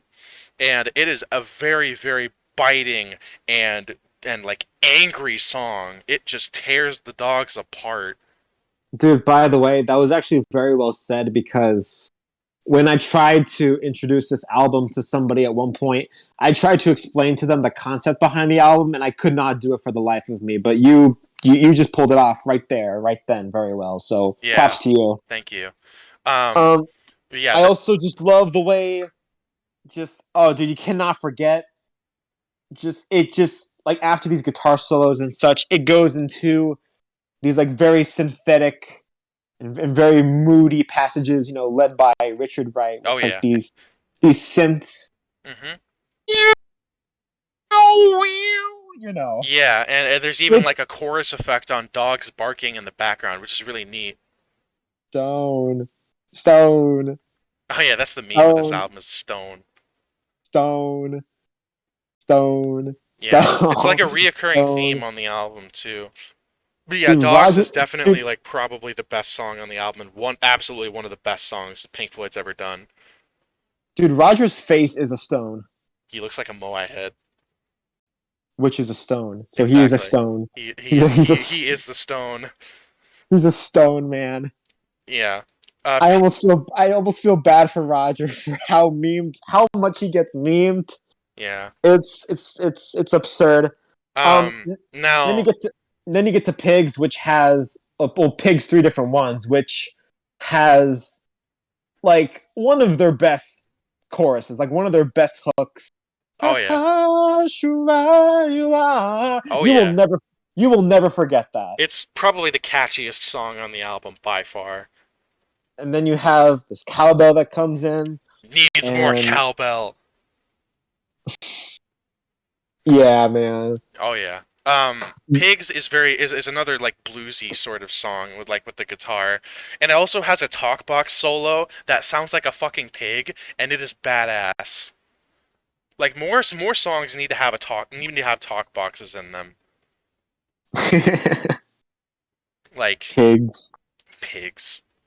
They, Yeah. you know what? I feel like What? it is really cool, but this actually isn't really. I mean, he was doing stuff like this on Piper. Don't you remember? Vaguely. Dude, he could pull off like animal sounds on several species of small furry animals. Well, that was And Roger, not David. wait, what? Yeah, David was the one who did the talk box solo on pigs. Wait a minute. Oh, wait a minute. I I messed myself up. Pardon Stupid. me. I'm stupid. Dumbass. I'm going to stupid jail.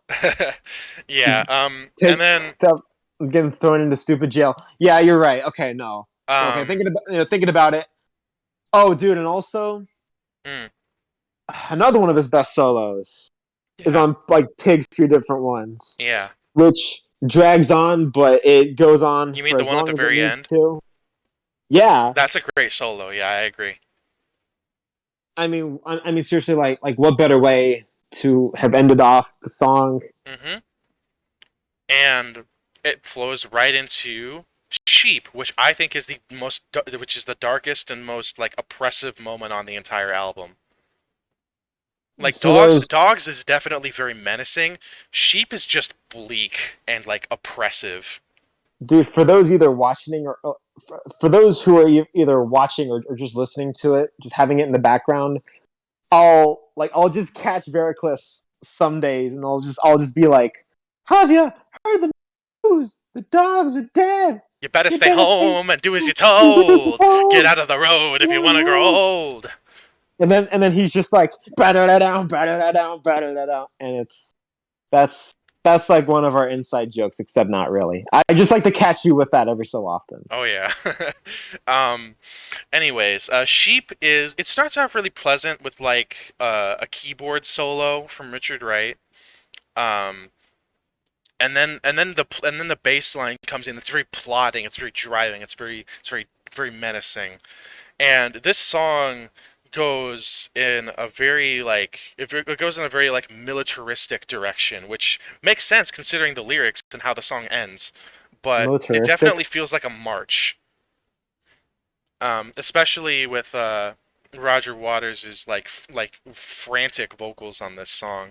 Um, and then the middle section. If you thought the middle section of Echoes was dark, like I genuinely get like very uncomfortable and like nervous every time I listen to the middle section of Sheep. I have before, but not so much anymore because I've kind of been.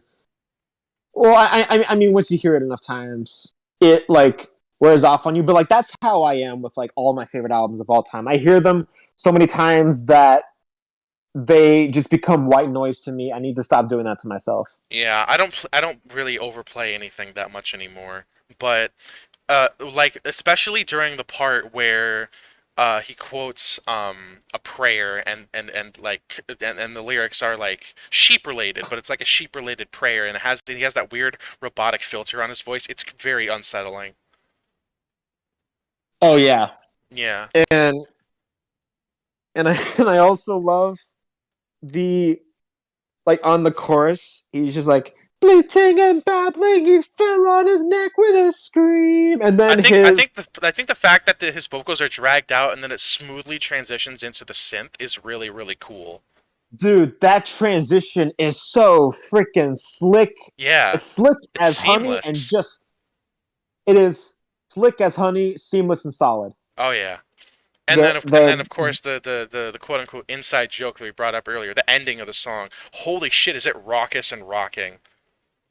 Like this is probably the discounting the climax of Echoes. This is the best climax the band's ever done. dude, this album makes me fart, man. What about you? Oh, this album this album fucks. Yeah, dude. If farts hard, S tier. It's their best album. I think it's their I'm best album. I'm thinking S tier. It is their best album, though. Yeah, You can make though. Here's the thing. Even with that, like you could call a lot of these like any of these your favorite. right.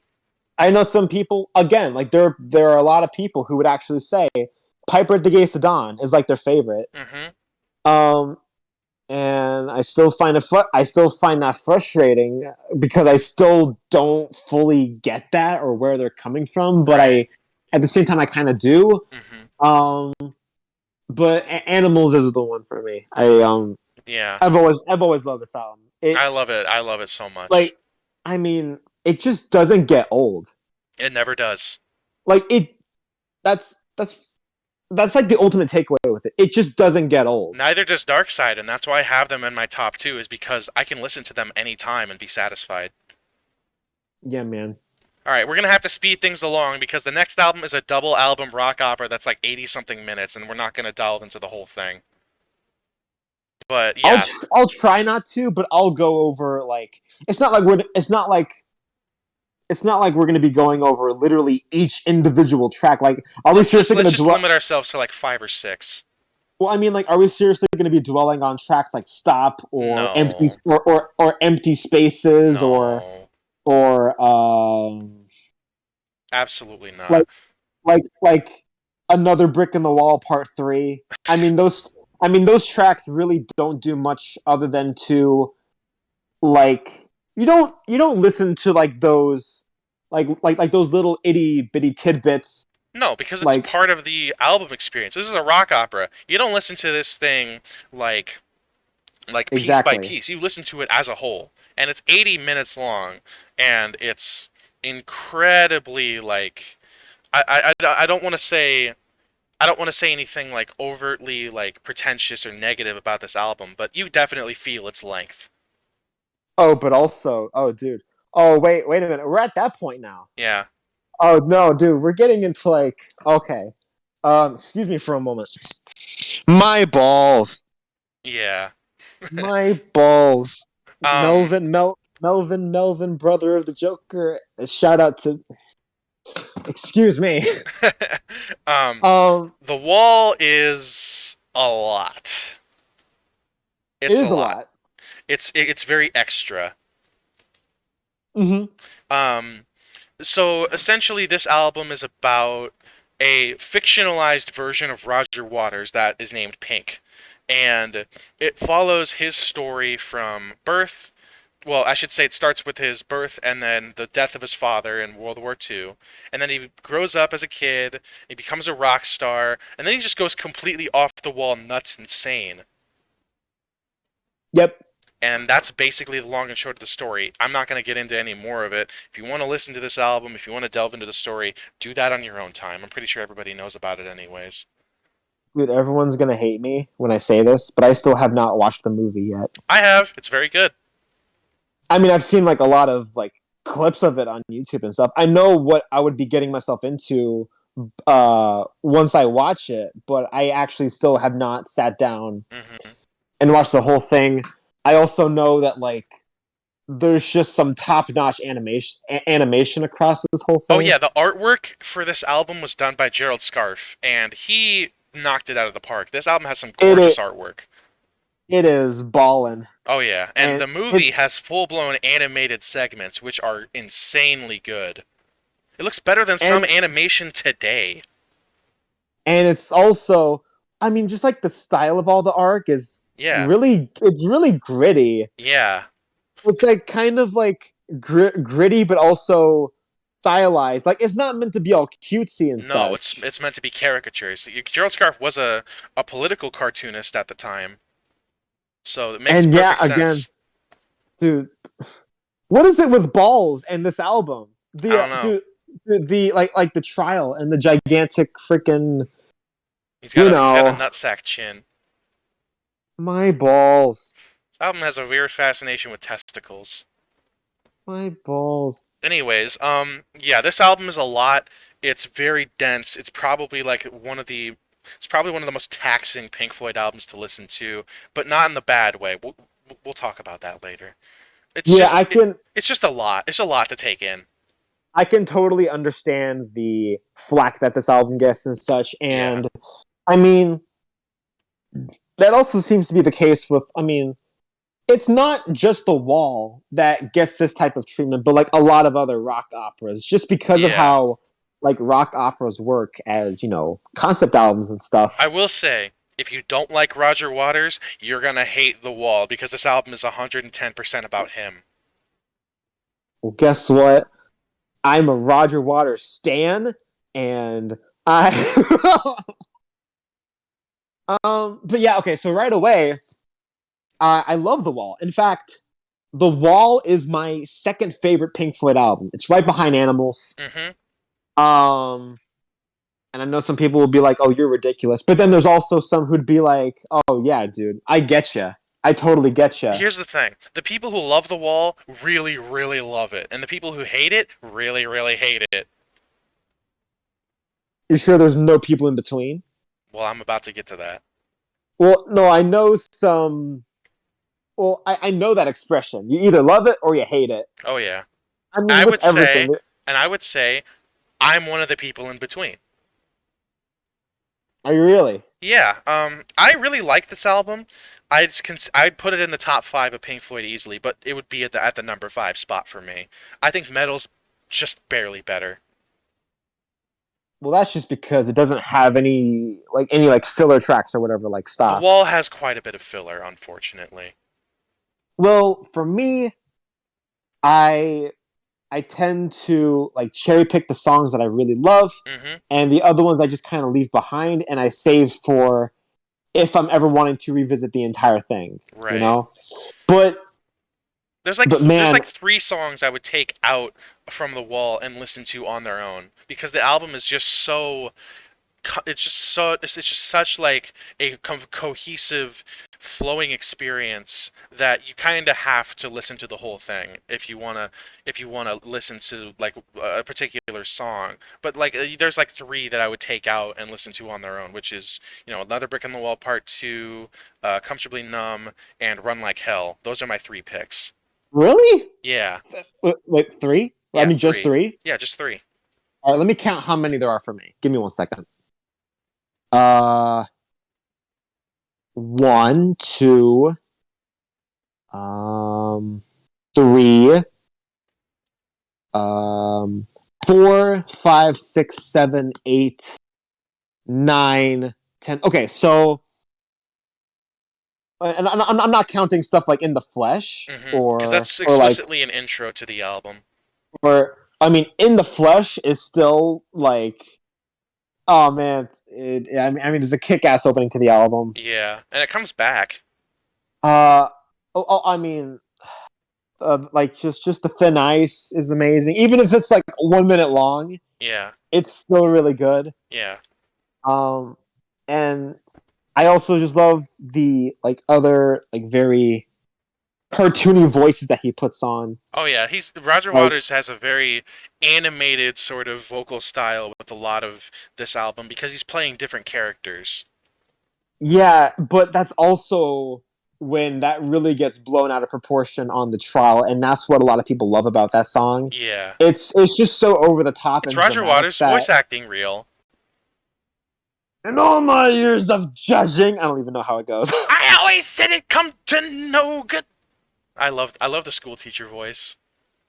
If you don't eat your meat, you can't have any pudding. How can you have any pudding if you don't eat your meat?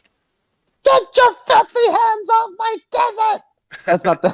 That's not the same. Um. Okay. Mother. Oh, dude, you gotta love Mother. My balls. My ball. I wasn't even thinking about that when I brought it up. Dang it! You caught me with that. You caught me with that. That phrase has Um. ruined that song for me. Yeah, but it hasn't for me. Like I'll try and not think about it. The Okay, song I is guess just there's like one more song I would take out of The Wall. which one's that? Goodbye Blue Sky. You don't like goodbye. You don't like Goodbye Blue Sky. No, I mean like take it out as in I'd listen to it on its own. Oh, it's like another standout for you. Yeah, Goodbye Blue Sky is gorgeous. Goodbye That's one of my mom's favorite Blue Sky. Pink Floyd songs. Good pick. Yeah. But Young Lust is another hard rocking song. I would honestly like on certain days I would also listen to that on its own, but mostly I would keep it in the album. Let me see. It's been a Okay, long time since I've listened to The Wall in full because, like I said, it's a lot. no, I will say, um, I'm not the biggest fan of "Don't Leave Me Now." It's not that great. It's kind of I, fillery. it's, I mean, like again, like I know I was just like praising Roger and like the very cartoony voices he puts on, Hmm. but on here he sounds really whiny. I mean, I know what he's going for here, Yeah. but you know. To be to a pool on a Saturday night. Why are you running away? Ooh, babe. Oh my gosh, I forgot about the ooh babes That part's across this whole cool, but album. like like 75% of the song is like the same. Ooh, All right, well, I don't think I think ooh, we should I babe. think we should like finish up our thoughts on the wall because it's a huge album. The best advice I can give you if you're new is just go into it. If you don't like it, you don't like it. That's okay. This album has a ton of critics. It also has a ton of praise given to it. It But has a ton of critics that are very nostalgic. yeah. Oh, you fucker. No, You absolute no, trite piece of shit. Melvin, brother of the Joker. I hate you. Melvin, brother of my balls. I thought we were going to go this whole video without bringing up that abhorrent abortion abomination that is Nostalgia Critics The Wall. What are you talking about? What is that? Never mind. Um, yeah, I I don't know, personally, I don't know what you're talking about. anyways, I'd personally, like, you can argue with me about this all you want because this is your second favorite Pink Floyd album. I'd put this at the very top of A tier. I'm going S, obviously. Yeah, but for Obviously. me, it is the best of the A tier albums. All right, let me see if let me see if I can convince you now. Uh, I haven't really gotten to my actual favorites on this album yet, like Mm, on the wall. Now, let right. me get to those. Okay. Um, I think absolute peak, like the peak of Pink Floyd, is the entire third side of the wall. Yeah. Like the first half of disc two, Mm-hmm. like across the entire thing. Hey you, is Yeah. there anybody out there? Nobody home. Vera, bring the boys back home. Comfortably numb. Those are all among my favorite Pink Floyd songs I know of how all much you time. love Nobody Home. Dude, yep, that's the song I was gonna get to. So it would be my ultimate three picks: Fat Old Son, Dogs, and Nobody Home. Wow. Nobody Home is just so sad. I Yeah. don't I don't even know how to. I mean, just the lyrics on this one song in particular. I mean, the lyrics across like a lot of these. I mean, "Wish You Were Here" has fantastic lyrics. Mm-hmm. "Animals," very biting and cynical lyrics. Mm-hmm. But like, The wall is very "Nobody personal. Home," "Nobody Home" is just so like if you're in like a really either really miserable mood or depressed mood, Mm-hmm. "Nobody Home" will absolutely destroy you, and it has many times before. "Nobody Home." Oh my gosh, it's Mm. another underrated song, and I just love the. I got wide staring eyes, and I got a strong urge to fly, but I got nowhere to fly to. Fly to. Ooh, babe, when I pick up the phone, it's some nights it's just too much for me. Yeah. And same with Vera. Yeah. Vera, what has become of you? I It, don't like Vera that much. I get it. I do get it. But Vera, it's grown on me. I mean, it grew on me fast, very, very I fast. will admit, when you told me how much you loved Nobody Home, that song definitely hit different once I gave it like a little more of a closer listen. I got book with bruises. That's like the one like funny bit on that song, but at the Yeah. same time, All right. also, dude, also like, I mean, you also can't really. Okay, I mean, of course, there's comfortably numb. I don't even need to get into that. Yeah. But like, okay, one last thing before we move on. Uh, the atmosphere of this album. Yeah. Um, I I wouldn't. I don't know if I'd say like the production is like just as good as Dark Side of the Moon. Mm. I mean like I'm mainly thinking about like the soundscapes and stuff of the wall. Right. It really feels like like you're being like sucked into this album because Mm-hmm. it is very immersive. I think with the wall, it's definitely got that rock opera sort of overblown production to it at points. I guess, but I don't think I think if they were going to go with something like that, it had to have been on the wall. Yeah. It couldn't have been on the other I ones mean, I'm not that saying like it's bad. It definitely services the album. It's just different. I don't know, man. I mean, Is that is that uh, is that is that all the closing thoughts on the wall then? I don't. I just don't agree with A tier. I I mean, yeah, I understand, but it's all And at the end of the day, tier lists are all personal preference. I guess, but you and I are sharing this tier list here. I guess I could put it at the bottom of S tier if you really want, like just behind Metal. Now I know it's gonna be I know it's just like I know like having like 5 albums in S tier, It's weird. like that's a bit much. Yeah, but this is Pink Floyd we're talking about. Well, that and also okay, if this was just me alone, I would probably like bump down Metal to an A just because the wall exists. Yeah. But Yeah, but this is definitely like our combined opinions on this tier list. right, I just excuse me. But the wall is just, and also like one last thing. This was like this was I actually heard this before Dark Side of the Moon. I mean, before anything else. Right. Um, like not individual songs, but if we're just talking like complete albums, this was actually the first one I had heard. Right. Um, I don't know how that ended up being the case, but Right. it was. Okay, so Um, is that it? Is that it for the wall then? yeah. All right. So the final cut is kind of a piece of shit. uh, no, This is it's where we're gonna not. start arguing, like for real. No, oh I no. do not The like fu- the final cut, like pretty much at all. but the final cut, dude, it's got Not Now John on it. That song is so That badass. song sucks. But bro, that song that song is so badass. It's so dumb. Like David Gilmour doesn't sound good on that at all. Dude, if I hear one more person complain, it's just a Roger Waters solo album, dude, I've heard that so many times. Yeah. No, I've heard that. No, dude, go to like any review or whatever, like any Pink Floyd ranked worst to best. Mhm. The first thing they'll bring up, this is basically just a Roger Waters solo album. I know. Talk about the actual songs, There's only like not two songs on this album that I like. stop. Like they only care about like with all these other albums, most people tend to like they tend to ignore the context behind them, Mhm. but not with this one. Right. Like the context behind it for a lot of people is always at the forefront. It always takes place before the actual music itself. Oh yeah, yeah, yeah, definitely. But yeah, That gets like really annoying to me. I don't have that critique for the final cut, although I do have a lot of things to say about it.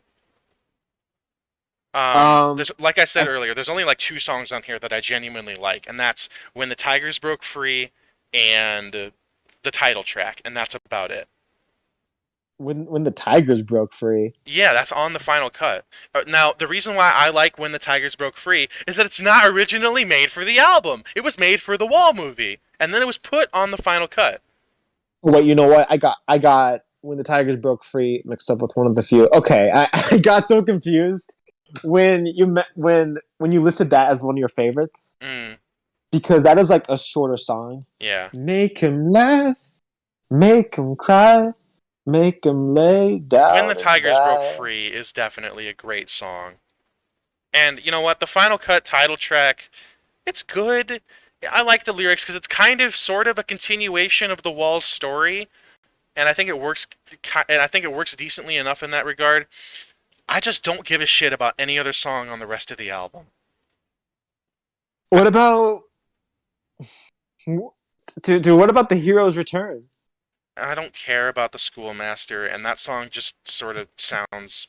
I just don't care. Um, Oh, my balls.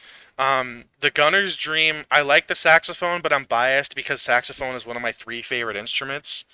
Oh, absolutely, dude. But Up it's there for me too. yeah. Dude, I if you get just eight, sorry, you go ahead. dude. Like all the best songs, dude. If you get a harmonica, a saxophone, a banjo, and all those songs, maybe a bagpipe. Those are all my favorite instruments. Get those all into one song. That's just And country. bagpipes in a country song? Yeah, bagpipes are in country music.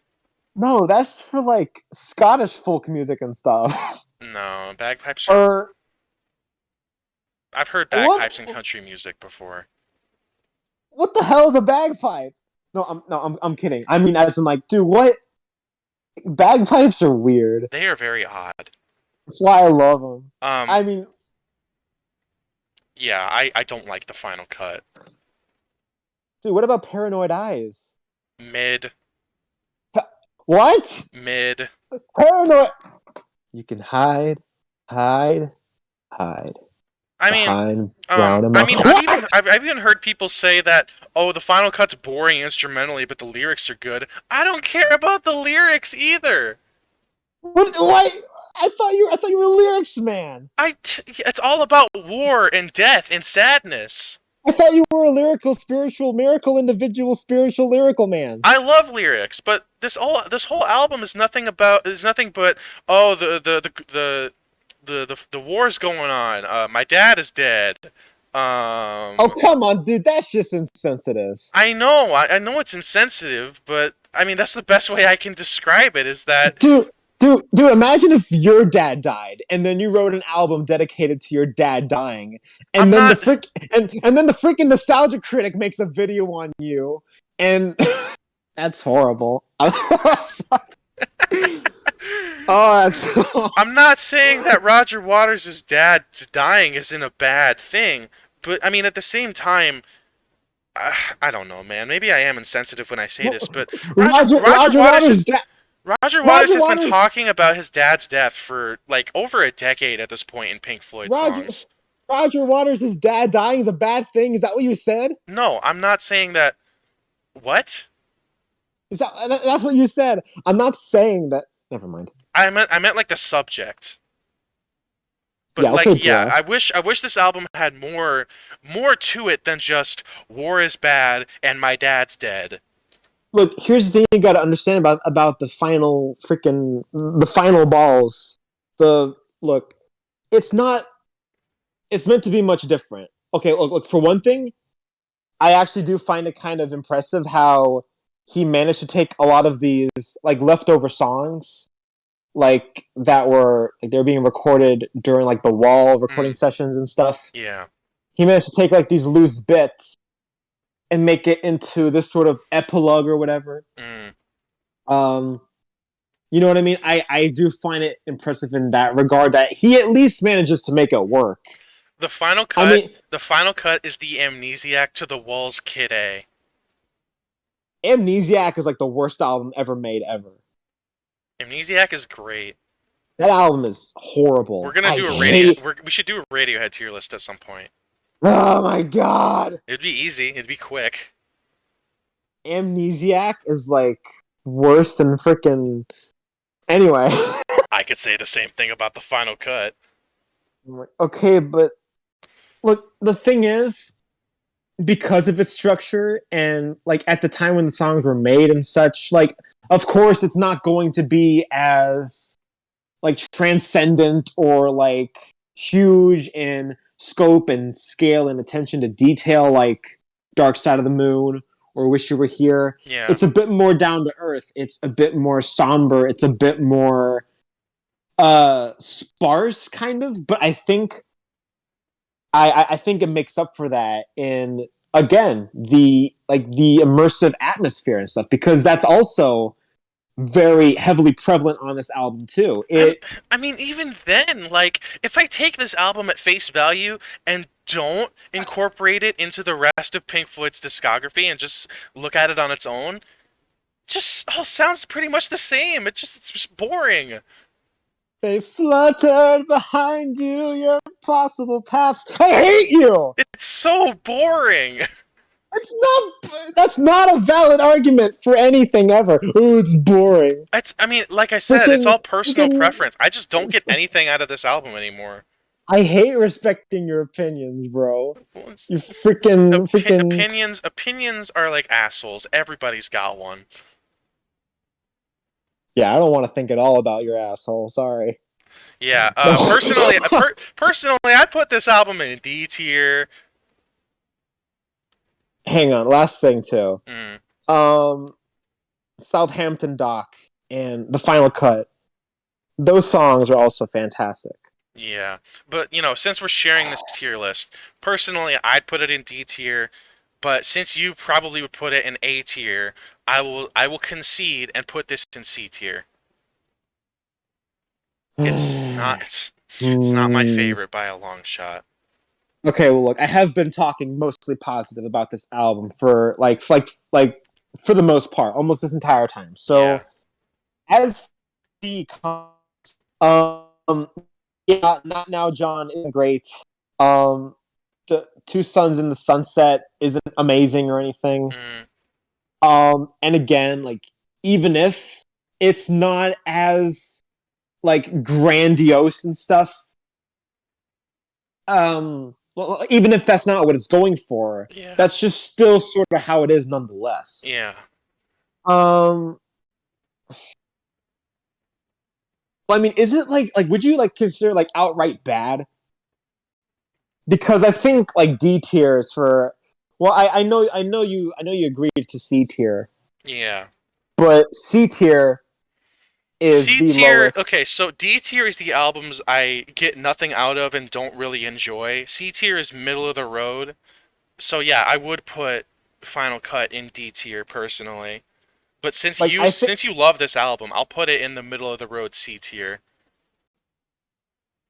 because our opinions are a mixed bag compared to the album, and C tier is where mixed bag stuff goes. I suppose. And yeah, that makes a lot of sense. And I mean, it's not even like I take that much issue with it being a C tier Mm, anyway. Um, like I'm totally used to. Well, I mean, I was okay. It's not like I fell in love with this album instantly or whatever. yeah, Like it did take some growing for me. yeah, Um, I think the songs here are beautiful, but I mean, it's not going to be an album for everybody. right. Um, Um, So after the final cut, Roger Waters left the band, and the and band then and then and the band broke up. But then and David then Gilmour brought every back Richard Wright. Oh yeah, Richard Wright got kicked out after the wall. But um, after Roger Waters left and the band broke up, a couple years later, David Gilmour called up Nick Mason and Richard Wright and said, "Hey, do you want to bring back Pink Floyd?" And they said, "Hell yeah, brother!"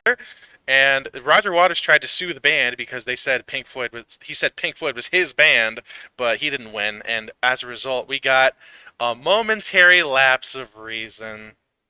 dude, okay, before I get to that, I want to touch on what you're saying about dude, like these like these huge um like arguments between like Roger Waters and David Gilmour like fighting over like their rights to the band and their albums and stuff is still going on to this day, and it's very embarrassing. Maybe that's why Animals hasn't been pressed in a while. Dude, these refutes or whatever among band members. Yeah. These guys are old as hell now, and some of them are dead. They've been dead for a long Yeah, time. Richard Wright's been dead since like 2007. Why are they still fighting over this stuff? Because, I don't know. It's a Well, clash of egos, really. I mean, I'm sure. Well, yeah, that, but I'm sure there's a lot more to it, like beneath the surface. Mm, Um, but yeah, so there was supposed to be this 2018 like remix or like reissue of the album, yeah. and it had like a totally different album cover too. It was all gray and kind of futuristic. Oh, It was yeah. like imagine. Have you seen it? I have. Like imagine the cover for Animals, but it's all instead of like the brown and like dark kind of blue skies and like the smoky clouds. Yeah. It's a bit more mechanical or like industrial looking. Mm-hmm. And I think that's pretty cool. But of course, I would still take the original cover any day over it. Right. Anyway, oh man, this is as good as it gets, folks. This is where the fun truly begins. We've said that like 3 times already. It just gets more and more fun. Yeah, a This, momentary lapse of reason is fucking garbage. dude, this is where Pink Floyd. This is where they got bad. Dude, this is where. Um. Okay. So Pink Floyd wasn't the only one, as you all may know. Like Pink Floyd wasn't really the only one like suffering from like the 80s. Like all of these iconic 70s prog like 70s prog bands. I don't know why that was a tongue twister for me. But all these bands quickly fell off hard Yeah. trying to go into the 80s, and they just couldn't ever really bounce back, and they just kind of had to call it quits. Yeah. And I think it was just really difficult for them to adapt this type of style and sound that they've established for themselves into Yeah. the new era. Yeah.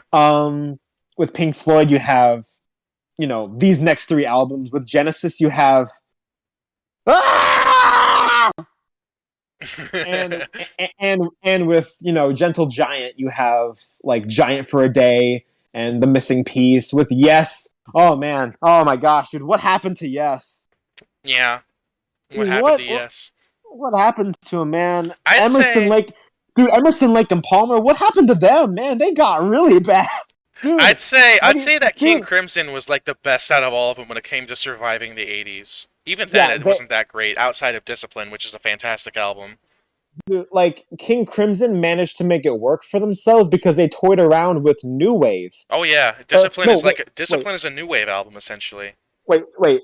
New wave or new age? New Excuse wave. me. New wave. Are you sure about that? It's new wave. Um, and they managed to make it work, and Yeah. I was really impressed when I heard those albums. Yeah. These do not work, and they have not aged well at all. My biggest complaint is the reverb. It fucking sucks. It makes the album sound like ass.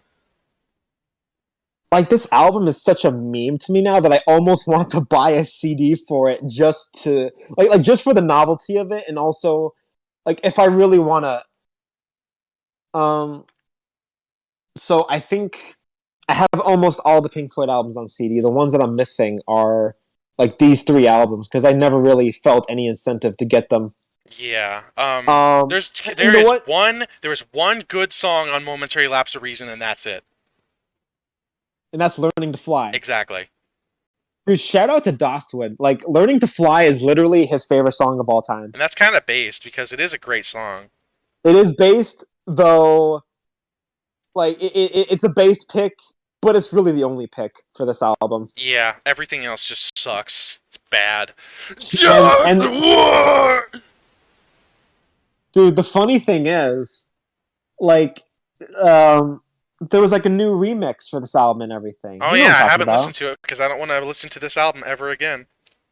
Um, so basically, what had happened was like with this new like remix or like I guess remaster or whatever. I really don't know. Yeah. It's just a new reissue, but it's like this deluxe and like remix edition Yeah. and stuff. Yeah, it's got a different Um, cover. so a momentary lapse of reason is very 80s and just dated, and it sounds a lot like those pop Genesis albums. It very much sounds like music that would just be white noise playing, dude. You know the store Books a Million? Oh yeah. It's a store. It's like another Barnes and Noble. Yeah.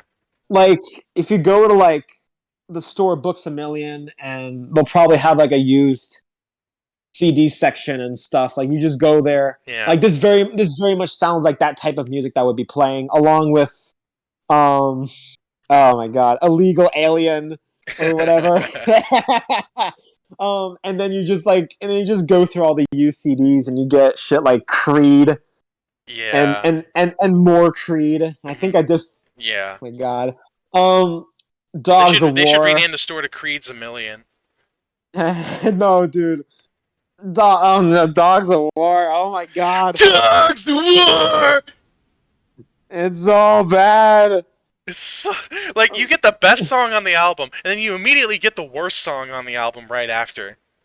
Hey, you know what? Actually, come to think of it, I actually think like a New Machine parts 1 and 2. Those are, even if they're like interludes or whatever, Yeah. like a New Machine 1 and 2, those are like a minute long, and then Mm-hmm. part one's like a minute long, and then the second one's like 30 seconds long. It's oh my god, God, it's this so album is such a bad. piece of fucking junk. Um this album does have its fans, Yeah. and like I, I that's fine. More power to you, but I don't see it. I don't see it. F tier. Yeah, F tier. Okay, but before we move on, how do you feel about On the Turning Away? It's fine. I don't have an opinion on it. It's just it's one of the better It's songs. It's it's one of the bad. better songs on the album, but it's still nowhere near good. It's bad. Yeah. This um like I don't hate David Gilmour. I really Right. don't. I in fact I love him. Right. He never could have He's not a good front man. he never could have been the front man No. for the band because I mean, if you really were to answer the question, which one's Pink, which is a question you're not really even supposed to answer. It's Roger Waters. it's like a one liner. Yeah, even if you don't want to admit it, it is Roger Waters Yeah. because we had like Sid Barrett had left. Yeah. They didn't know what to do afterwards. Yep.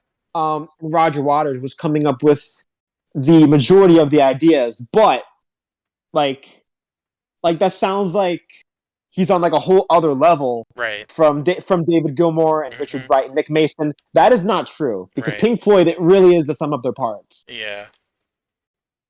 All right, now we But get to their last album, The Division Bell. oh my god, I'm It's still it's better than A Momentary Lapse of Reason, but it's still not great.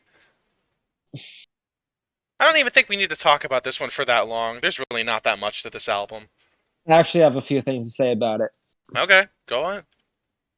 Just give me a minute. I need to take a breather. I got to get me a big fat sippy. Yeah, I'd say like similarly to A Momentary Lapse of Reason. There's like one or two good songs on this album, and the rest of them are just noise to me. All right. So here's the thing with me and the Division Bell. Mm, This was another one of the first Pink Floyd albums I had heard. yeah, And I am. This is the album that I'm the most mixed on. yeah, Because when I had heard it for the first time, and I was still just getting into the band as well as music as a whole. yeah, I absolutely loved it. In fact, yeah. and well, I mean, I'm sure that's something that you can imagine. I'm sure you can imagine me enjoying an album like this. Mhm. Um, I mean, I do want to give it credit where it's due. I think there's quite a lot of things to appreciate about it. Right. Um, Coming Back to Life is a pretty underrated track. Yeah. I like it. I mean, like going back to the complaint of like David Gilmour, he sounds like an old man. Oh yeah, he sounds He, old on this album. he very much sounds like an old man on A Momentary Lapse of Reason, Oh yeah. and very much on the Division Bell. I mean, his singing isn't like that bad, No, but it's it, serviceable. It's just but nowhere near as like good as his golden years. yeah, but yeah, again, it's nothing compared to like how he was singing on Fat Old Son and What's the Deal, you Yeah. know.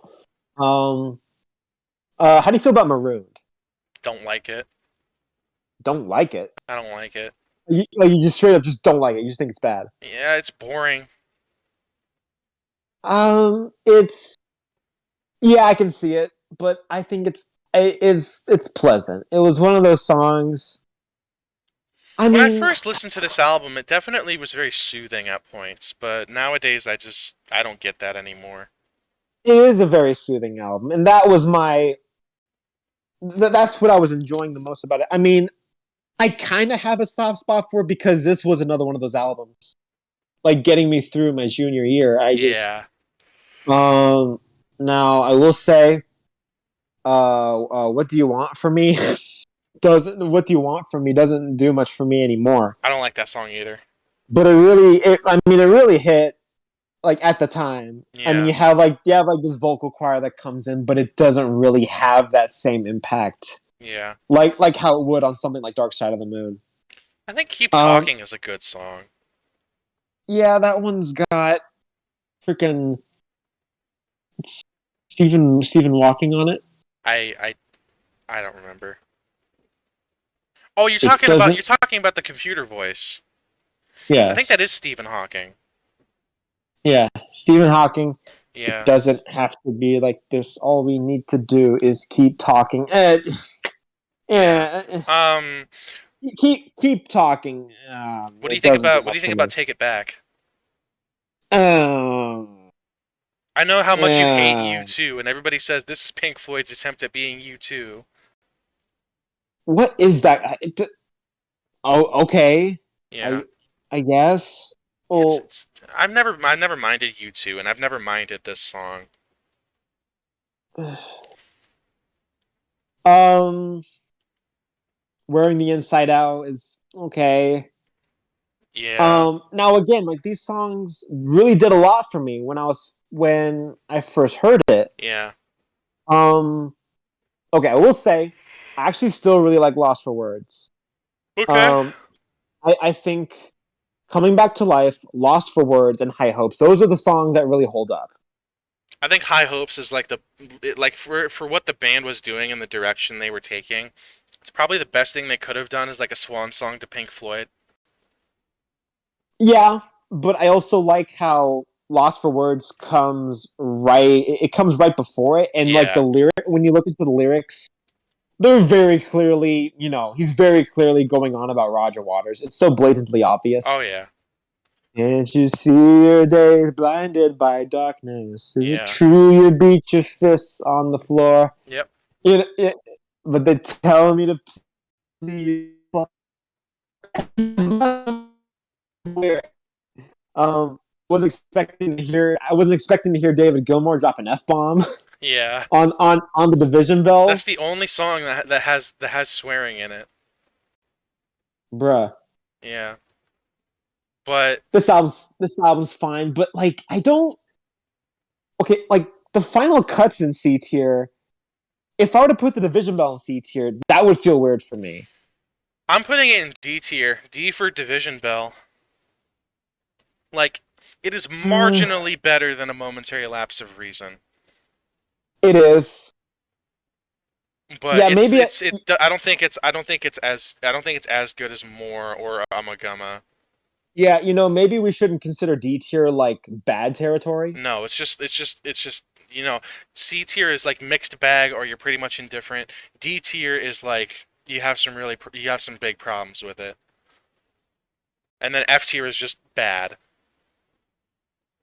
The Division Bell. I mean, I probably still could imagine like times in which I'd enjoy myself because like I don't think anything on here is like offensively bad, like a momentary lapse of reason Oh, or of anything course like not. that. No. It's Um, just bland. yeah, it this should have been their last album because Yeah. it like they were just all out of ideas. And then when you look back at these albums in hindsight, like a Yeah. momentary lapse of reason and Division Bell, it kind of does like bring up the question like what was the point of like Mhm. continuing Pink Floyd besides making more money? Yeah. And that's the Division Bell. Yep, that's it. That's all 14 albums. Uh I think you're forgetting one, dude. If you're talking about the Relics compilation, it's not on here, dude. No, I think you're definitely forgetting one. Um, the Arnold Lane EP. That's not an album. It was released by the band. It dude. Um uh, um what? No, this is it. What about the I don't know, like go listen to the Sid Barrett solo albums. Those are actually better than Piper. Have you listened to freaking like the two Sid Barrett solo albums, dude? It's not your fault. This album's existence is not your fault. You just have to acknowledge it one more time. Dude, the Madcap laughs and Barrett, really, really solid. So, Um, in 2014, Pink Floyd came back. did you say something? The Endless River. What's that? Oh, you don't know. So, David Gilmour dug up Pink Floyd's rotting corpse and made a mostly instrumental album as the last Pink Floyd album. But we already had that with the Division Bell. So what's the point? Why Are you did you talking? Why did you make this?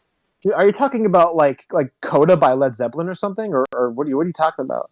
No, I'm talking about the Endless River.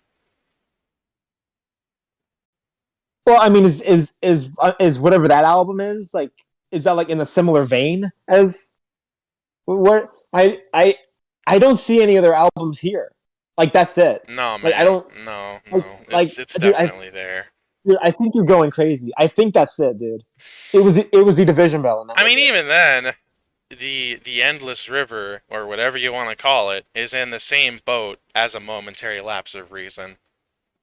It's not good. Okay, I'm done with the shtick. Um, This I album was disagree. made as a tribute to Richard Wright after he passed away, which it kind of makes it difficult for me to talk about it negatively, but this genuinely feels like homework music. Homework music. Yeah, like lo-fi hip hop beats to study and relax to, but instead of lo-fi hip hop beats, it's ambient keyboard compositions left over from the Division Bell. So here's sort of how I view this album. First of all, it is definitely not as bad as a momentary lapse of reason. Mhm. I really don't think that. I would not call this album bad, Right. but it I would I tend to view this album as more. I tend to view this album as more of like it's like an ambient album. Right.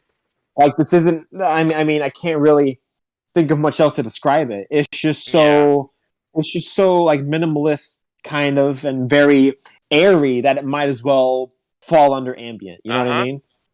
Now, first thing you got to know about me is I'm a huge drone guy. And I love ambient and drone. Mhm. Noise, that's a different story. But drone and ambient really do it for me. Mhm.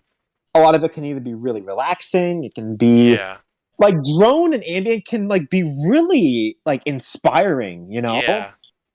Like there's a lot of it out there Mhm. that like will stick with you, you Right. know? Like it's good for both having on in the background and also as dedicated listens, you know? Uh-huh. It's really nice to just sort of listen to it and just like go through the details and stuff. The Endless River is literally just white noise. It's a nothing album, except the last song does have vocals, but that song kind of stinks. Yeah, this uh like I don't hate it. Like I'm not at one point I did hate it, you know, but I can't really it's not like it This is album is just in one ear and out the other for me. very This much is the Pink Floyd album I care the least about. um nobody really even thinks about this album like when they think Pink Floyd, you Yeah. know. They just I think mean "Oh yeah, that exists." I mean it's basically an archival album. Yep. It's an archive album. Yep. Like that's what it is. I Should have don't been really released as such and not Pink Floyd's last album. That's kind of rubs me the wrong way. You can have this as a tribute to Richard Wright. That's okay. I'm okay with that. I'm not salty about that at all. I'm salty about the fact that you resurrected the corpse of a band and slapped this on here and said, "Hey, this is their last album." David Gilmour. no. I mean I don't know. I mean, look, it's no skin off my back. You I don't know, know, man. It just feels wrong. It's like that it one. does feel. It's like that one SpongeBob clip. Am I really gonna defile this corpse for money? Of course I am. Here lies Squidward's hopes and dreams. What a baby. All Sponge boy, me Bob. My right. balls. All right. Well, Uh, that's the tier list done wait, hang on. Wait, D tier or F tier? for Endless River. Yeah, I put it in F tier. I don't know. I think D tier I'm putting it in because F. I don't know. Like I'd put it in D tier if it wasn't quote unquote Pink Floyd's last album. Like that, I really don't like that at all. It just I rubs me the mean, wrong way. look, here's the thing about it though. It's like tolerable, like sonically. It's not like It's not even tolerable. It's just, like you said, it's just white noise. It's in one ear and out the other. This is the album I care the least about in Pink Floyd's discography. I like to pretend it just doesn't exist because of how much I don't care about it. So why it wouldn't that is be an F tier? it is white noise, but it's still tolerable. All right, It I'll concede. I'll put it in D tier. I mean, no, I totally get where you're coming from, but Yeah, I like I see no reason to have like any sort of like some sort of vendetta against this album or like a passionate hatred or whatever. yeah. It's like, oh, the endless river, it's so boring. Oh, I hate it. I Oh, don't I hate it. I hate. just don't care. Yeah, I don't either. Yeah. But I think F should be reserved for just like the worst of the worst. And you know what? Thankfully, there are not really even that many bad albums in here. Yeah. Well, yeah. That's the tier list. We're That's we're it. done. We're done. Thank you all so much for watching. Be sure to be on the lookout for next time when I go over all the terrible albums by like good 70s prog bands when they fell off. That'd be a Um, fun video. don't forget my ultimate like extreme mega killer rant video on Emerson Lake and Powell. I hate that album. Yeah.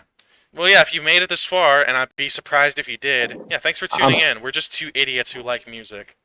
I'm sorry. We're very sorry for this. Have a good night. All right. Bye bye.